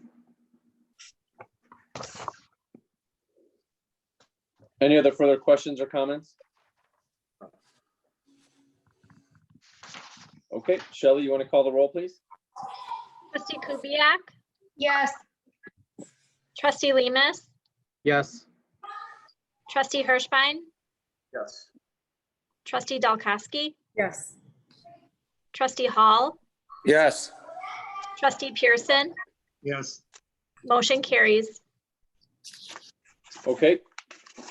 Thank you. Moving on to item D. Approval of an ordinance extending the local state of emergency, authorizing temporary emergency measures and ratifying bill payments, temporary liquor service rules, suspension of certain personnel policies, suspension of utility late fees and shutoffs, extension of certain timelines, and ratification of certain revised product styles for Cambridge Lakes development.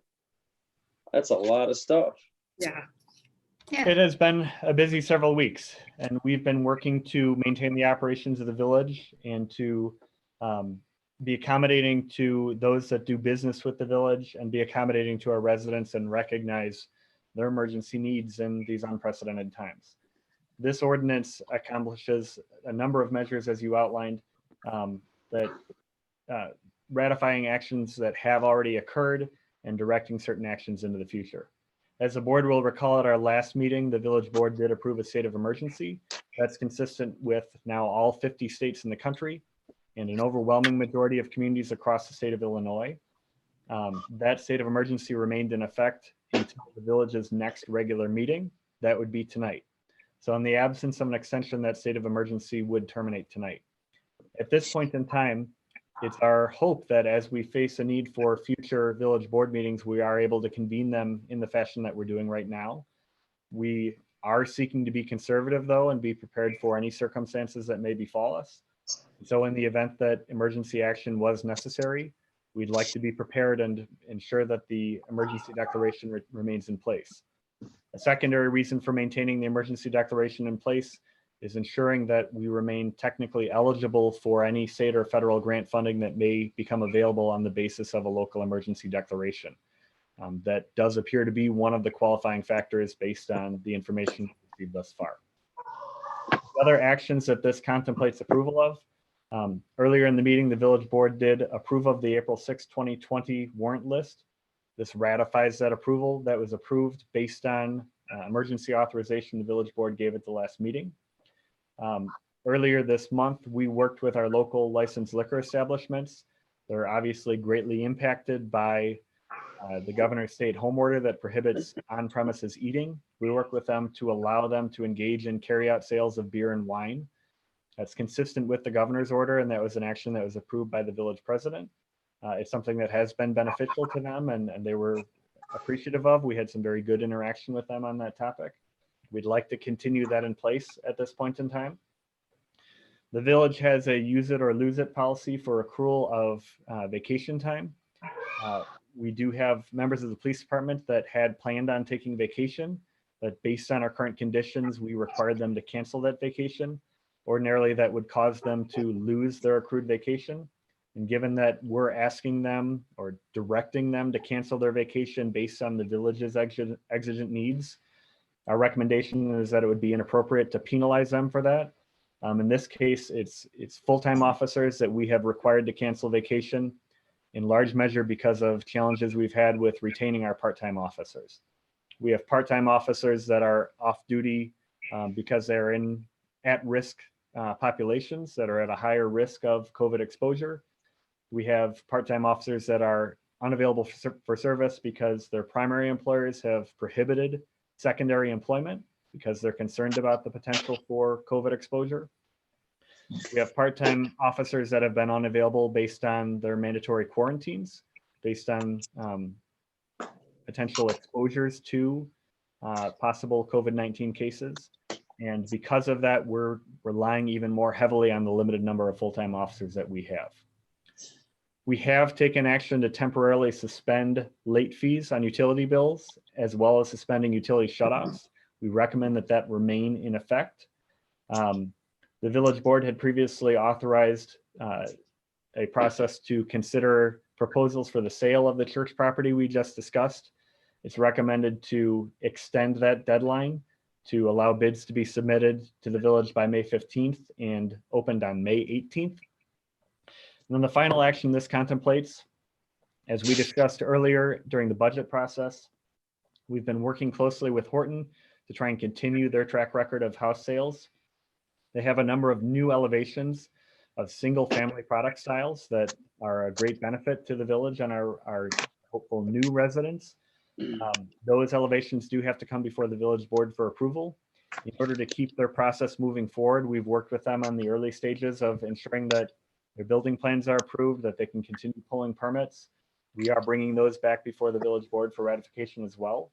It is a good mix of products and a wide variety of sizes up to 2,600 square feet. So housing types that are apparently selling well and that are beneficial for the village, consistent with previous village board direction to try and seek additional single family housing as compared to some of the higher density multifamily dwelling units. All of those items are included in this one ordinance. Those are the actions that have been underway over the past several weeks in the interim between our last village board meeting and today. And we do request your approval. I do have a couple of comments or questions. The first bulk of all of this ordinance seems to have to do with the COVID, the extraordinary measures, the timelines, the late fees, all of those things. I'm not sure what the ratification of the new elevation for DR Horton has to do with that. It seems like that there's a disconnect between that and all of these other important measures and the elevations.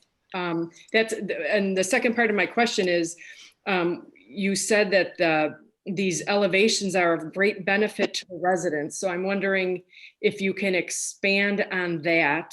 And if these are larger homes, are they larger lot sizes as well? Or is it same lot size, bigger home, smaller yard? So to your first question on why the elevations are included as a component of this, in the ordinary course, we would have worked to bring these to the village board at one of the meetings that was canceled. And we were unable to do so, obviously, because the meetings were canceled. We have been, as I said, working with Cambridge to try and continue their development process and to not say we are going to put this on ice until we can get the village board together to look at the elevations. So that is why it is included as a component of this ordinance. It's something that we have been working on with them during the period of time that the village board was unable to meet. With regard to the benefit to residents, the elevations are different appearances, different appearance packages, including some enhanced appearance packages as compared to some of the existing product styles. They have more architectural diversity in them. They're intended to provide for greater diversity in the appearance of the new homes that they're building. So that's where the perceived benefit is. It provides less. We have anti-monotony restrictions that are in place. This far exceeds those anti-monotony restrictions by providing a great number more different potential elevations for homes. So all the homes in a neighborhood will not look the same or similar. In terms of the home sizes, there are varying sizes here. Even the largest homes that are proposed, the homes at the 2,600 square feet, fit within the larger single family lots that are currently approved for Cambridge. So there are no changes in the plats that are requested at this point in time. All of the building setback lines are fully met by these home standards.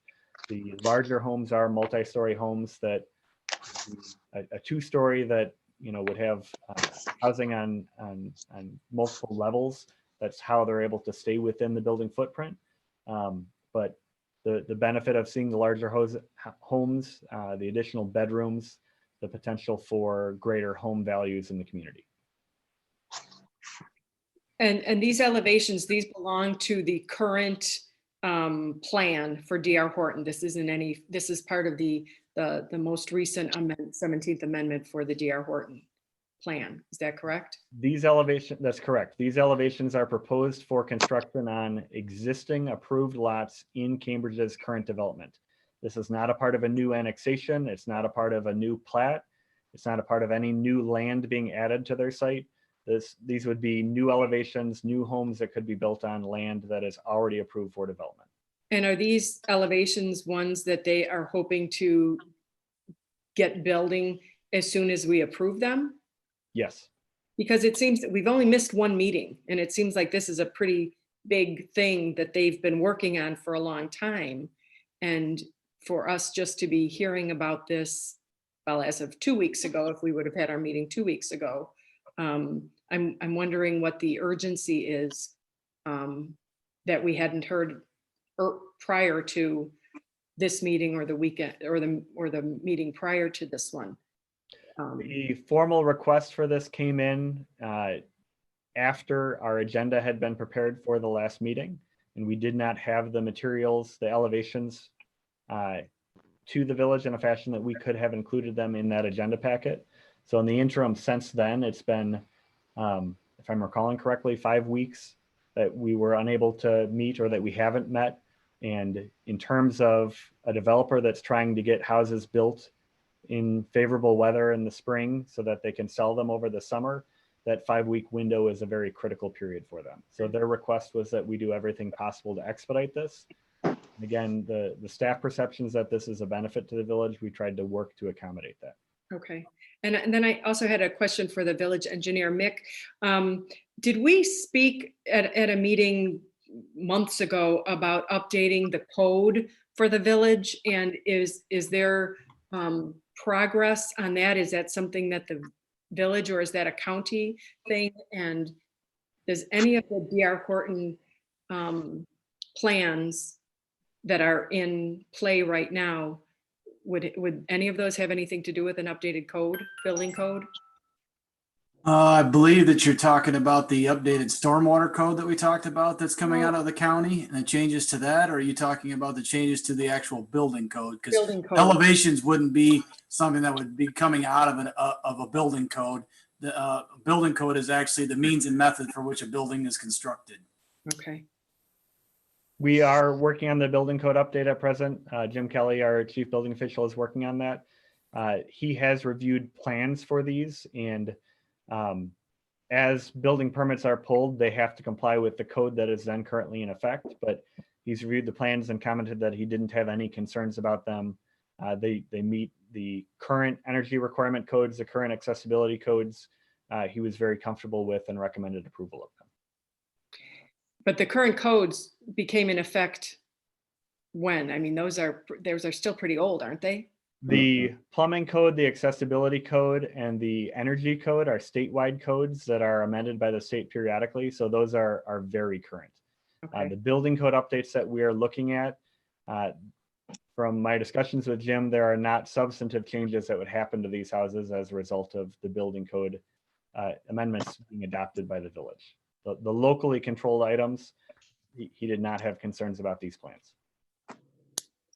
Size increase to 2,600, how much larger is that than the existing elevations that are out there? I believe they have existing elevations that go up to that size. This provides a greater variety in that larger size. They are seeing greater success in selling larger homes than they had in the past. So in the past, they had the potential to go up to 2,600 square feet. They had a very, very limited number of ways that a larger home could look. because they're seeing success in that market, they wanted to have more diverse offerings. And did you say these are more on the north side, the new development, the new homes? North In 72? theory, these elevations would be approved for construction anywhere in the Cambridge Lakes development, not in Carillon, anywhere in the traditional residential development in Cambridge Lakes that still has lots to be built out. It's not uncommon that the builder Cambridge will do this, to add to their product lines as Dean mentioned, as they get feedback from their buyers on what the needs and wants are of their potential purchasers. I think they're constantly looking to make improvements and change layouts and plans of their products. So this is certainly not the first time that we've seen this come before us, and I'm sure it won't be the last, that where they add elevations and different models. And like Dean said, it just keeps the monotony potential, that risk lower. So. Well, I'm in favor of, reducing the monotony. I'm just worried that maybe some of these changes will be more of a cost savings to DR Horton at the expense of the home itself.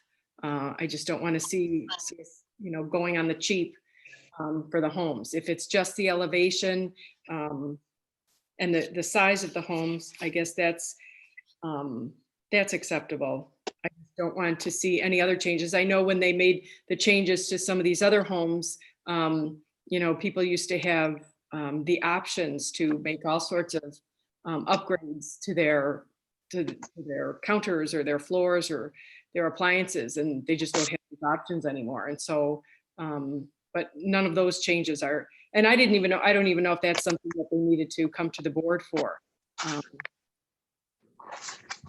Those are not issues that we're speaking of.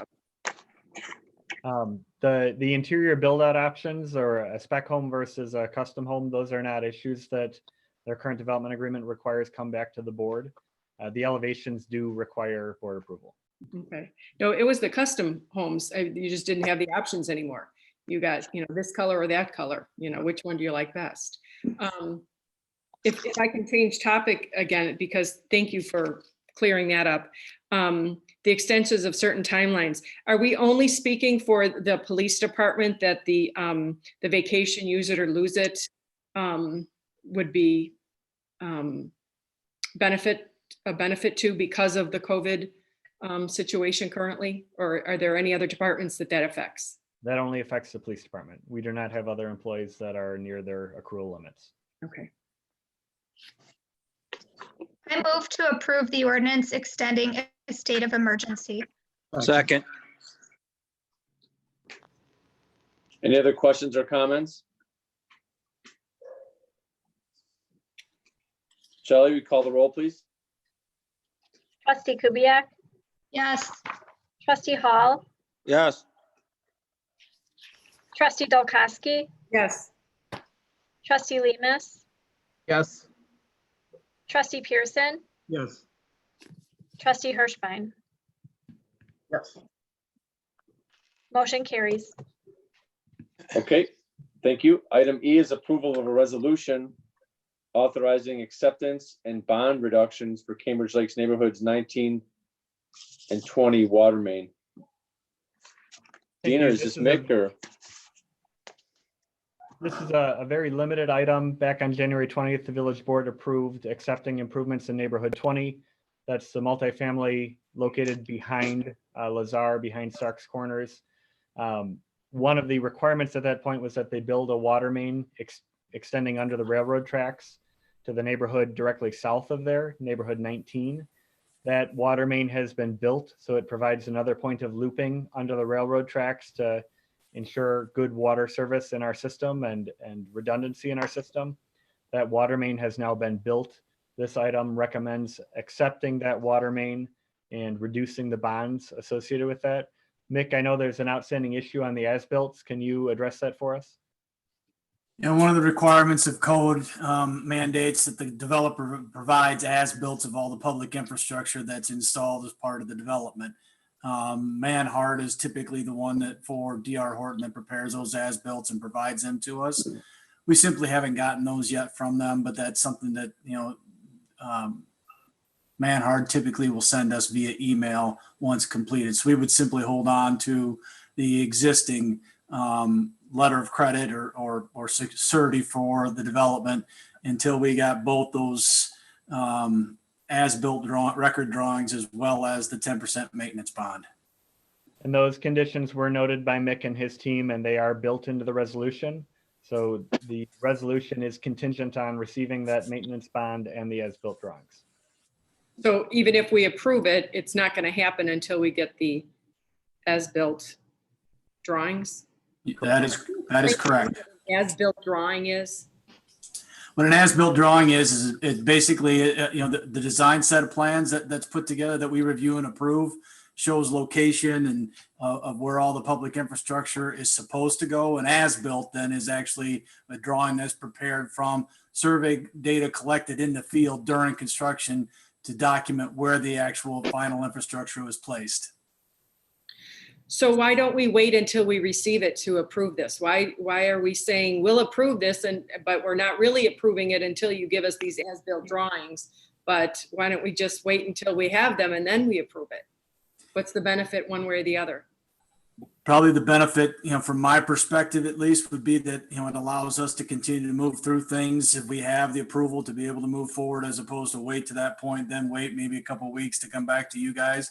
But it's up to you, whatever your preference is. But it's, typical that we see in the other communities we work in, we get the approval to be able to just, as the stuff is provided to us, then complete the act. But it's to the board's pleasure. If you want to wait till that stuff it actually comes in, we can do it that way as well. I'm just still a little leery about some of these things because of the former relationship with our previous engineer, that I always worry that things will get lost in the shuffle. I completely understand. Time to build that trust. Sorry about that. I completely understand. But you can ask DR Horton. We're all over them. I don't think Mick will let any as-built drawings get past us or not be presented. And Right, from Mick? a practical perspective, the bond can't be released until we authorize it. So it will take an affirmative act from us to release the bond, and we will not take that act until we have the as-built in hand. So if you get that request to release that, who signs off on that? Does it have to be the engineer and the village manager, or could it just be, a clerical error that could be a mistake, and then they send it to us, we don't get the as-built and we sign off on it? Could that happen?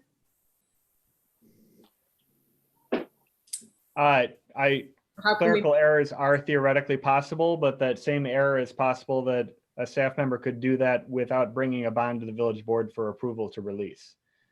We have a very rigorous process in place for tracking all of our bonds. In terms of our relationship with DR Horton or our relationship with other developers, we're working very hard to have a positive and collaborative relationship and to pick the issues that are meaningful to the village and stand very firm on those. But if there are areas where we can accommodate the developer and try and expedite a timeline in a way that doesn't adversely impact the village, we'll do so.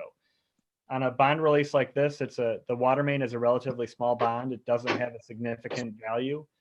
If this was a larger development, when we approved on January 20th, when the village board approved the release of bonds, it was also contingent on our receiving the maintenance bond, and bonds covered millions of dollars of improvements. So expediting that and getting the ability to release those bonds as soon as we had the maintenance bond in place, instead of waiting another 2 weeks or 3 weeks to a village board meeting, that saved Cambridge hundreds or thousands of dollars on larger bonds that can be tens of thousands of dollars. And there's really no cost to us. So it's a way of being collaborative that gives them a benefit at no cost to us. I move to approve the resolution authorizing a reduction in Cambridge bonds and accepting public improvements in neighborhoods 19 and 20. Second. I'll second.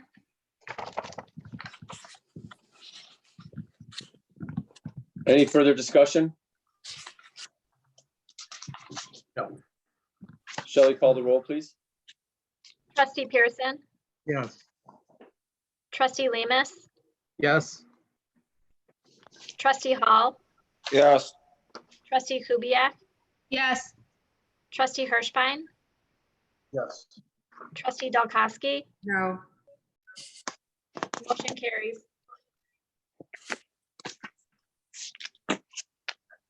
Thank you. Item F is the approval of purchase of evidence management software. I'll open on this and then I'll turn it over to Chief Bean. When we investigate a crime, we have an obligation to collect evidence and to retain that evidence. And what many people don't understand is after we investigate it and we collect that evidence, we are the custodians for the evidence for a long period of time. If the case is going to be prosecuted in the circuit court, often we're called upon to hold on to the evidence until the case comes up for prosecution, which can be years down the road. Over the past several years, Illinois has continued to pass more and more laws that extend the timelines for reporting, investigating, and prosecuting some serious crimes, including in many instances, allegations of sexual assault. The statutes of limitations, the period that someone can come back and have those charges be prosecuted can be decades long. So if we have someone come in and report an incident, or if we have someone request that we gather evidence, we have an obligation to gather it. We have an obligation to hold on to it. The person that reports the crime can decline to have it be prosecuted. And we then have an obligation to hold that evidence potentially for decades until the timeline runs out for that case to be prosecuted.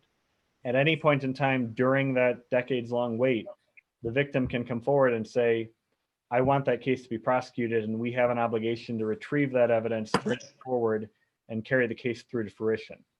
We have to track that evidence at every moment when we collect it, who brings it in from the field, what the chain of custody is for every step in the chain, when we send it to the state crime lab for testing, when we get it back, when we send it to court, when we get it back.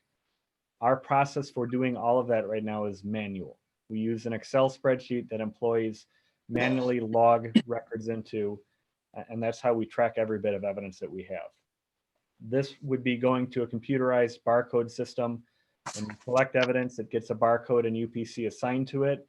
You scan evidence in and out of the system. That system interacts with the state crime lab system so we can have simplified tracking of evidence when we're sending it back and forth for testing. We talked at length about whether this is a critical expense right now or not, mindful of the concerns we have about the FY20 and FY21 budget. And this is a cost of $9,500, which is significant. The reasons that we recommend this for approval, one, the staff time that we incur right now in non-productive time manually logging evidence and manually evidence audits, literally going through every piece of evidence in our evidence vault and comparing it against our manual Excel spreadsheet. It is not an effective or efficient use of time. Two, in the event that we lost or misplaced evidence, or if we failed to accurately account for the chain of custody, and as a result of that, a serious crime could not be prosecuted, the implications to the community of a serious crime not being prosecuted because of an evidence tracking issue are huge.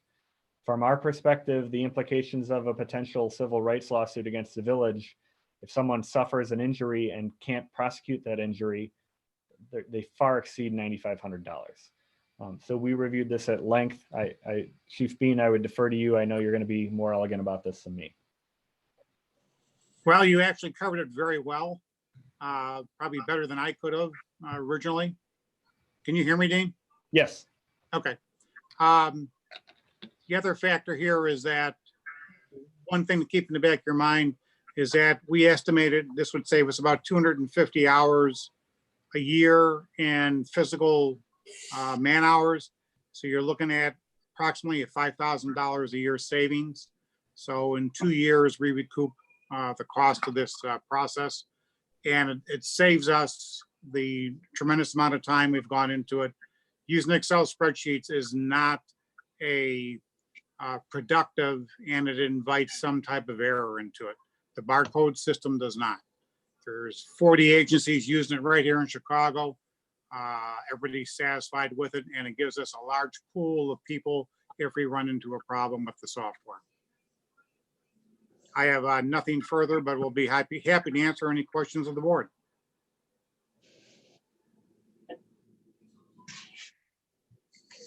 Chief, Thank is there you, some Chief. kind of data backup for the software if it has some kind of problem or anything?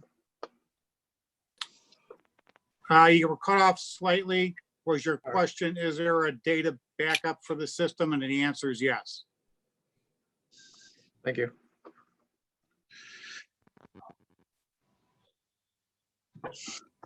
Any other further questions? Can we get a motion, please?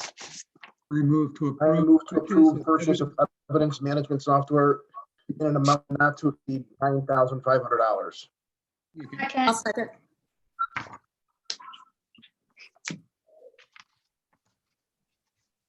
Any other further questions? Call the roll, please, Shelley. Trustee Hirschbein, Yes. trustee Pearson, Yes. trustee Kubiak, Yes. trustee Dolkowski, Yes. trustee Lemus, Yes. trustee Hall. Yes. Motion carries. Thank you. Item G is the authorization for the village president to execute memorandum of understanding with CMAP, or Chicago Metropolitan Agency for Planning, for Pavement Management Index Study. Dean, you want to give us a little history on this, please? Yes, we are very pleased to bring this forward to the village board. And in the interim, since the agenda was prepared, we did in fact receive the MOU, the memorandum of understanding with CMAP. Going back several years, the village completed a pavement management index study with our former village engineers at a significant cost. And those are something that are only as good as the accuracy and currentness of the data in them. So over time, as our pavement ages, the pavement management index study is no longer accurate or relevant to base decisions on. We've seen in the community a vast majority of our pavement was installed in that same 2004, 2005, 2006 timeframe, and is now 14 to 16 years in age.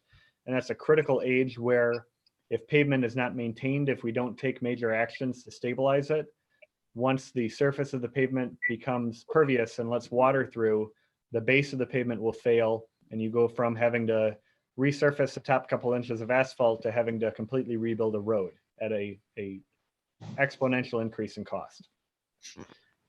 We had looked this year in our FY21 budget at doing a very limited update of our pavement management index study. So we worked with Fairgram. They were able to come up with a revised scope where instead of starting from ground zero, we'd try and build off of what we had done several years back and try and update that at a limited cost. That is something that was in our FY21 capital budget. We were exploring other options and working with our engineers to try and find other options. We were able to locate a grant program through CMAP, wherein the village would potentially be eligible for the conduct of a complete PMI update on all of our streets at no cost. We're very pleased to report that we were able to successfully pursue and receive that grant. The next steps would be the village approving the MOU, which is our formal action saying we want to go forward with this. There is no cost to the grant. All that we're required to do is cooperate with the engineers performing the PMI study, allow them to make a presentation at a future village board meeting, and consider the recommendations that they make. There's not a requirement that we adopt the PMI study. There's not a requirement that we fund the improvements it contemplates. There is really, truly no downside to this. It is all benefit to the village. The PMI study is completed by engineering firms that are on a pre-selected list from CMAP. It's something that CMAP has from when they originally approved this PMI program. So we do not get to select the engineering firm. It would be a different engineering firm that would complete the study.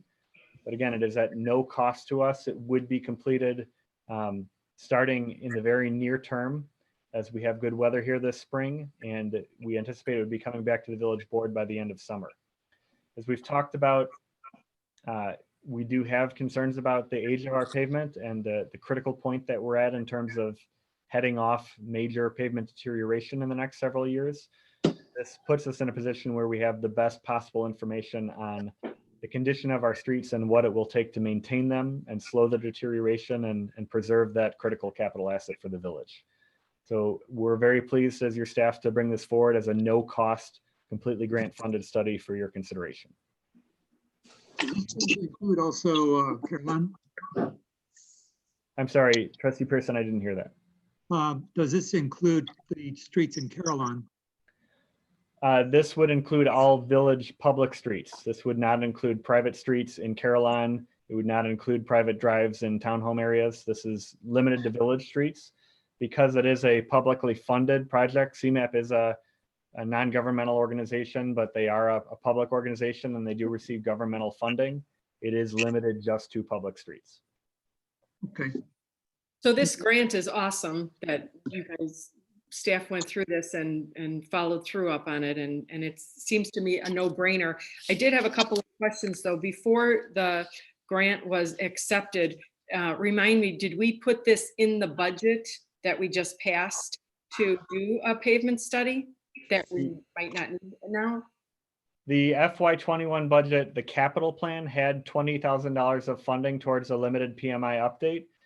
As we had reported previously, our goal with doing that limited PMI update was looking at whether we could leverage current low interest rates and perhaps do something like use motor fuel tax pledged over a period of time to fund a bond to do a larger pavement improvement study. In the context of that, if we were able to pull that off, that would make sense to do the limited PMI update we were looking at. As we got more into that project and developed cost estimates for having a meaningful impact on our streets, it became evident that our current level of motor fuel tax funding would not be adequate, even if we looked at pledging a long-term bond. So we did still have the PMI cost in the capital plan, but that was a project that at this point in time, we did not have a definite plan on moving forward with this fiscal year. With the grant being approved, there would not be a need to do that expenditure. It's not something that would come back for consideration of approval. But do we have the funds to actually do to follow their advice and do the pavement? And if not, how long is the study good for? Like if they do the study now and in 2 years we find we have the money to repave the streets appropriately as is recommended, is it good for 2 years? Is it good for 3 years? So the practical answer to your question is we don't have a choice on the timing of the study. That we do the study now or we don't do the study. It's a part of their funding cycle for this year. And the availability of future grants through CMAP is uncertain. Their base funding is uncertain. The technical answer in terms of how good the study is for, Mick, I would defer to you on that one. Well, normally what you'll see on a PMI study is they'll give you a indication of where your worst roads are, and they'll rank them based on the pavement condition from those that need, attention first, all the way out to the ones that are in perfect condition today. And so whereas the study may in 5 years not be quite as relevant as it is obviously the day it is issued, it's still a good key indicator of where your worst roads were, so you can build a pavement, pavement management plan based on that. So the results of that study will be beneficial for years to come. Yes. Is there any chance that this study would, if we go forward with this with CMAP, would give us any opportunity to get grant funding from the state for the actual pavement? Dean, I'll jump in on that one too. Typically, yes, that you do having the PMI done by CMAP, which is going to be funds that they've been awarded from IDOT and or the Federal Highway Administration. So that PMI will be done to those standards, and will set you up for the ability to be able to possibly tap into federal funding for your road improvements, whether it's TAP money or LAP money, and those are acronyms for different types of funds coming out of the Federal Highway Administration in the future. So it may open up those doors, assuming there's money to access in the future. Okay, sounds like it doesn't have a downside. So I move to authorize the village president to execute a MOU with CMAP for a pavement study at no cost to the village. I'll second. Any other questions or comments? Okay, Shelley, call the roll, please. Trustee Kubiak, Yes. trustee Dolkowski, Yes. trustee Lemus, Yes. trustee Hall, Yes. trustee Pearson, Yes. trustee Hirschbein, trustee Hirschbein. Okay, I saw yes. He just doesn't have his microphone on. Yes. You Okay, lost your sound, Joe. that's okay. I back, got you. All right, motion carries. Okay, thank you. Moving on to staff, I'm sorry. Moving on to staff reports. I think we just need to, again, acknowledge Dean in this whole situation. Dean has been, I think, probably closer to this whole situation than anybody, and he's keeping all of us so well informed with very long and thorough emails on a very regular basis. So we appreciate all that, Dean, and I'm sure that you're working crazy hours, just looking out for our town. And, you know, we can't appreciate that enough. So again, thanks go out to you, especially. If you want to start reports, you can. I wow us some appreciate more. that, but all of your staff across every department, this has caused disturbances in all of our operations, and everyone has been incredibly accommodating. Every request we've made, every concession, every change in schedule, every additional precaution that we're making employees follow, everyone to a person has been supportive of it. And your department heads have been the absolute bedrock that has continued the village's operations. In terms of our update, I wanted to give one brief update. The village board is aware of our pollinator garden project that we've been working on with the Park Advisory Committee. That project is funded through a grant provided by Commonwealth Edison and through a developer contribution towards park improvements in the village.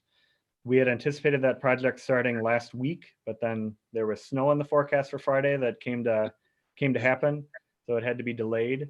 I spoke with the contractor this afternoon. They will be on site starting tomorrow. So we're anticipating that the hardscape improvements in the pollinator garden will be completed this week. It could be done probably by close of business Wednesday.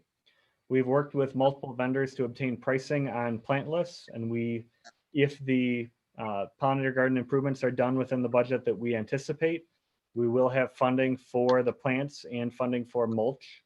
And we are working to get all of that expended on the timeline for that grant, which means having the project largely funded and obligated by May 1st. But we believe that we're going to be able to meet that timeline, notwithstanding what the weather's thrown at us, and that'll be a great addition for the village. I have nothing further. Okay, thank you, Dean. Chief, how are you tonight? We lost you, Chief.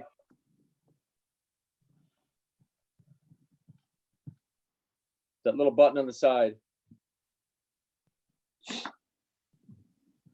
Try again.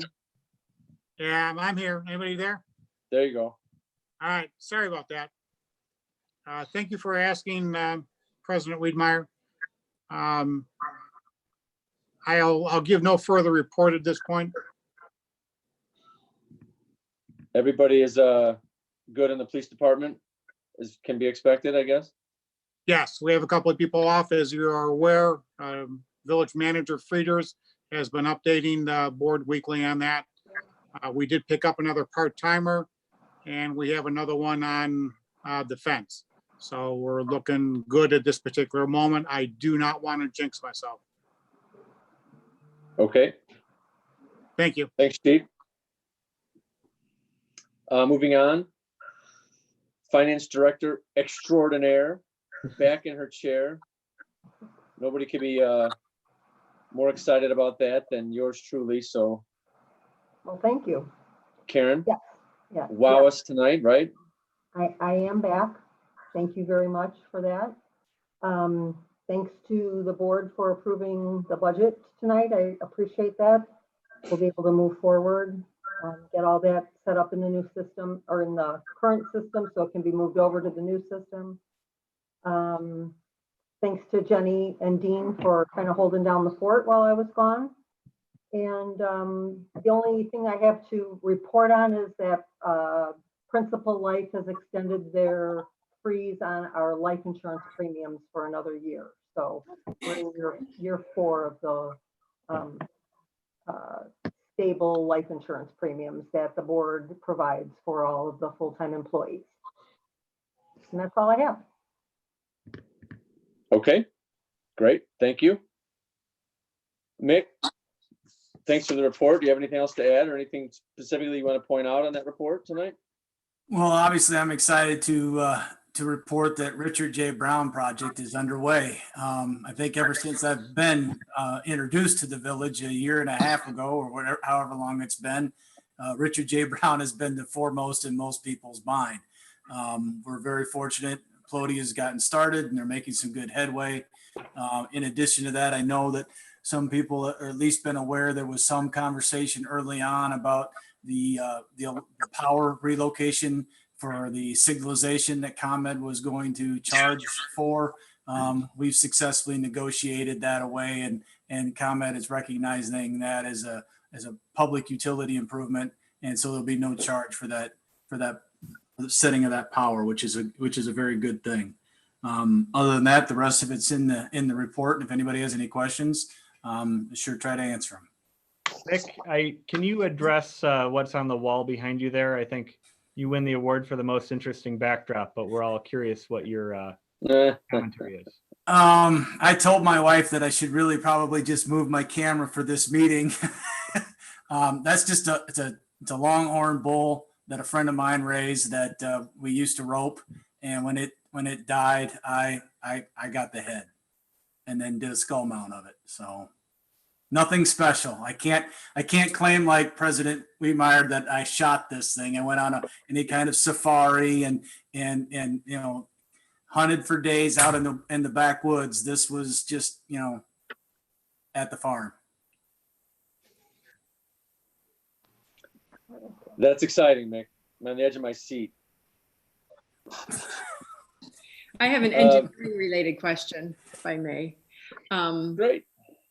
Mick, with the new RJ Brown light, so am I to understand that those people coming out will not be able to, they'll not be able to exit RJ Brown from the south during the construction of the light? Is that correct?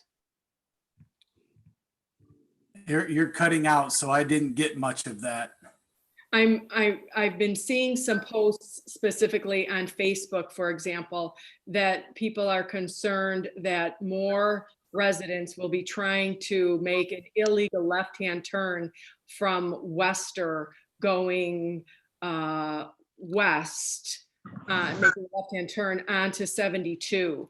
And is that, and I'm imagining that's because they won't be able to get out, they won't be able to turn out from Richard J. Brown, I would imagine. And so if that's the case, is there any benefit to us, and maybe the chief might be able to answer this as well, would there be any benefit to putting up some kind of temporary barricades so that people truly cannot make a illegal left-hand turn off of Wester onto 72, because that would be just an accident, plural accidents waiting to happen. Has there been any thought to doing that? Well, peeling that question apart into a couple pieces. First, please know that the Richard J. Brown intersection is being constructed in a manner which is called under traffic. So the contractor is required through the maintenance of traffic elements of the project to ensure that people coming out of Richard J. Brown hitting 72 can get through that intersection like they always have been. They may be impacted, right, because of the fact that they're working under construction, but movements out of Richard J. Brown onto Route 72 will not be halted. There may be some delays, and there may be some changing of lanes that are used to allow the construction to happen, but it will not be closed. So it's going to be constructed under traffic. As far as barricades for that left turn lane, I guess, Chief, I don't want to put you on the spot, but I'm going to leave that a little bit up to you. That wouldn't be something that we'd probably do under the MOT for our project. We could certainly ask the contractor to do it. If that's something the village wanted to do, we could figure out some way to do that. I'll jump in and say that I wouldn't answer that question until I go out there and physically look at the intersection, along with someone from your organization. Well, it's just good to know that they'll still be able to make their left-hand turns, whether it's at a slower pace. That's at least There will be some times though that I do believe that, they'll be impacted. I think they have some temporary closures that will go on. But that will all be signed. Okay. Thank you. And I'm sure they'll be conscientious of the, heavy traffic times, that they won't shut down left turn lanes at, 7 o'clock in the morning. So. Okay, Shelley, do you have anything tonight for us? I just wanted to let everyone know that, we have spring upon us, and even though there's been some snow days, we are selling our yard waste stickers still. I know that with the closure of the municipal center, it's a little harder to get them, but we are mailing them out. So if people want to make payments online or drop off a payment in our temporary drop box at the police department, they can go ahead and do that, and we will mail them their stickers. So it does have a little bit of a delay, so people need to plan in advance a little bit more. They are $2.30 each. And so if anybody wants to pay online, they can give us a call and we can walk them through making that payment on our website. They can always pay by cash or check, dropping off payments at the police department drop box though. And then we can mail those out. So we just need to know the homeowner's name, their address, how many stickers they want, and we'll accept that payment and mail those out as soon as possible. When you accept payments online, is there a fee for that? There is a card processing fee that our card processor charges. It's 2.25%. With smaller purchases like this, there is sometimes a minimum charge that comes into play. It's a minimum of $1 for the processing fee. So it is, if you want to avoid that, the cash or check at the drop box is your best bet. Okay. And I was also going to mention, Shelley, if you're in contact with Groot, I don't know if you have a vendor somebody that you work with, but on the Groot's website, it's where the residents of Pingree Grove can go to purchase the yard waste stickers, and they still are using the address of the trailers. So maybe you can mention to them our new address. Okay. Do you mean Flood Brothers, maybe? Flood, I'm sorry. Yeah, Flood. Yeah, they do have some updates that they need to make on our Pingree Grove page, because they do have pages specific to each of their customers, and they're behind on those updates. Yeah. It wasn't even a page. It was just a list of all the different locations where to purchase, and it just had, I just noticed it had the wrong address still. I will follow up with them. Thank you. Thank you, Shelley. You're welcome. And now, saving the best for last, our Public Works Director, Pat. Thought I forgot about you, didn't you, Pat? I certainly did. I have nothing new to report unless anybody has any questions. We're just working our way through this with the limited staff that we have. No questions for Pat? Somebody's got to No. have one. Trish, you've been asking all kinds of I'll questions. ask one question. Is it limited because you have people out or because you're split shifts? Split shifts. Okay. is the big reason. The unique thing, I guess, about this whole thing is flows didn't start coming into the sewage plant this morning until about 8:30. The plant almost shuts down completely overnight. So we know everybody's going to bed early and getting up late. Other than that, we're making do. Hey, Okay. Pat. Yep. Yes. Quick question. Regarding the residents' water samples that you guys collected, what are the next steps with that? So 39 samples were turned in. I've got 9 people that won't give me their sample or aren't communicating with me. I need one more to fulfill the IEPA's requirements. I'm working on that. I've turned in the 39 last Friday. They usually take about a week for me to get the results. Once I get the results, you guys will have your results within 2 days. So usually what we do is we put those on a sheet and mail them out to you. If I have an email, I'll email them to the residents because they'll get there faster. But, some people prefer mail, some people prefer a phone call, but so if I either have an email, I'll email them to you, otherwise we'll mail them. And then you guys, the residents participated, can call me with any questions. Pat, you had engaged in some pretty extensive outreach, seeking more residents to participate in that program. Can you explain why many of the residents weren't eligible to participate? Well, a lot of the residents had PVC plumbing. They don't have copper. So we are trying, because of the elevated copper samples in some of the samples, we were trying to get more copper than PVC. PVC isn't going to tell us anything. So I took as many that and I spread them out throughout all the neighborhoods. I didn't want them all piled into one neighborhood either. Now, obviously, some of the new neighborhoods are complete PVC plumbing. Thank you. Any other questions for Pat? Nope. Okay. Let's see, who haven't we heard from tonight? That's on our screen. Village Accountant Jenny. Why don't we just say a quick hello, and since you're here, you might as well say something. Hi, nice to meet you all. Nice to meet you. Thanks for holding down the financial fort kind of thing while Karen was off gallivanting the countryside. Yeah. There was no gallivanting. Sure. No problem. Are you enjoying your stay with us so far? I am. Good. I'm very much enjoying it. Yes, thank you. Well, everybody that I speak with speaks very highly of you. So thank you for being here. Thank you. Looking out for our money. Okay. Is there any other old or new business this evening? No. Okay. We won't have an executive session tonight. So again, I thank you all for participating and Dean for setting all this up. And I appreciate everybody showing up and everybody else have a good evening. Can we get a motion to adjourn? Move.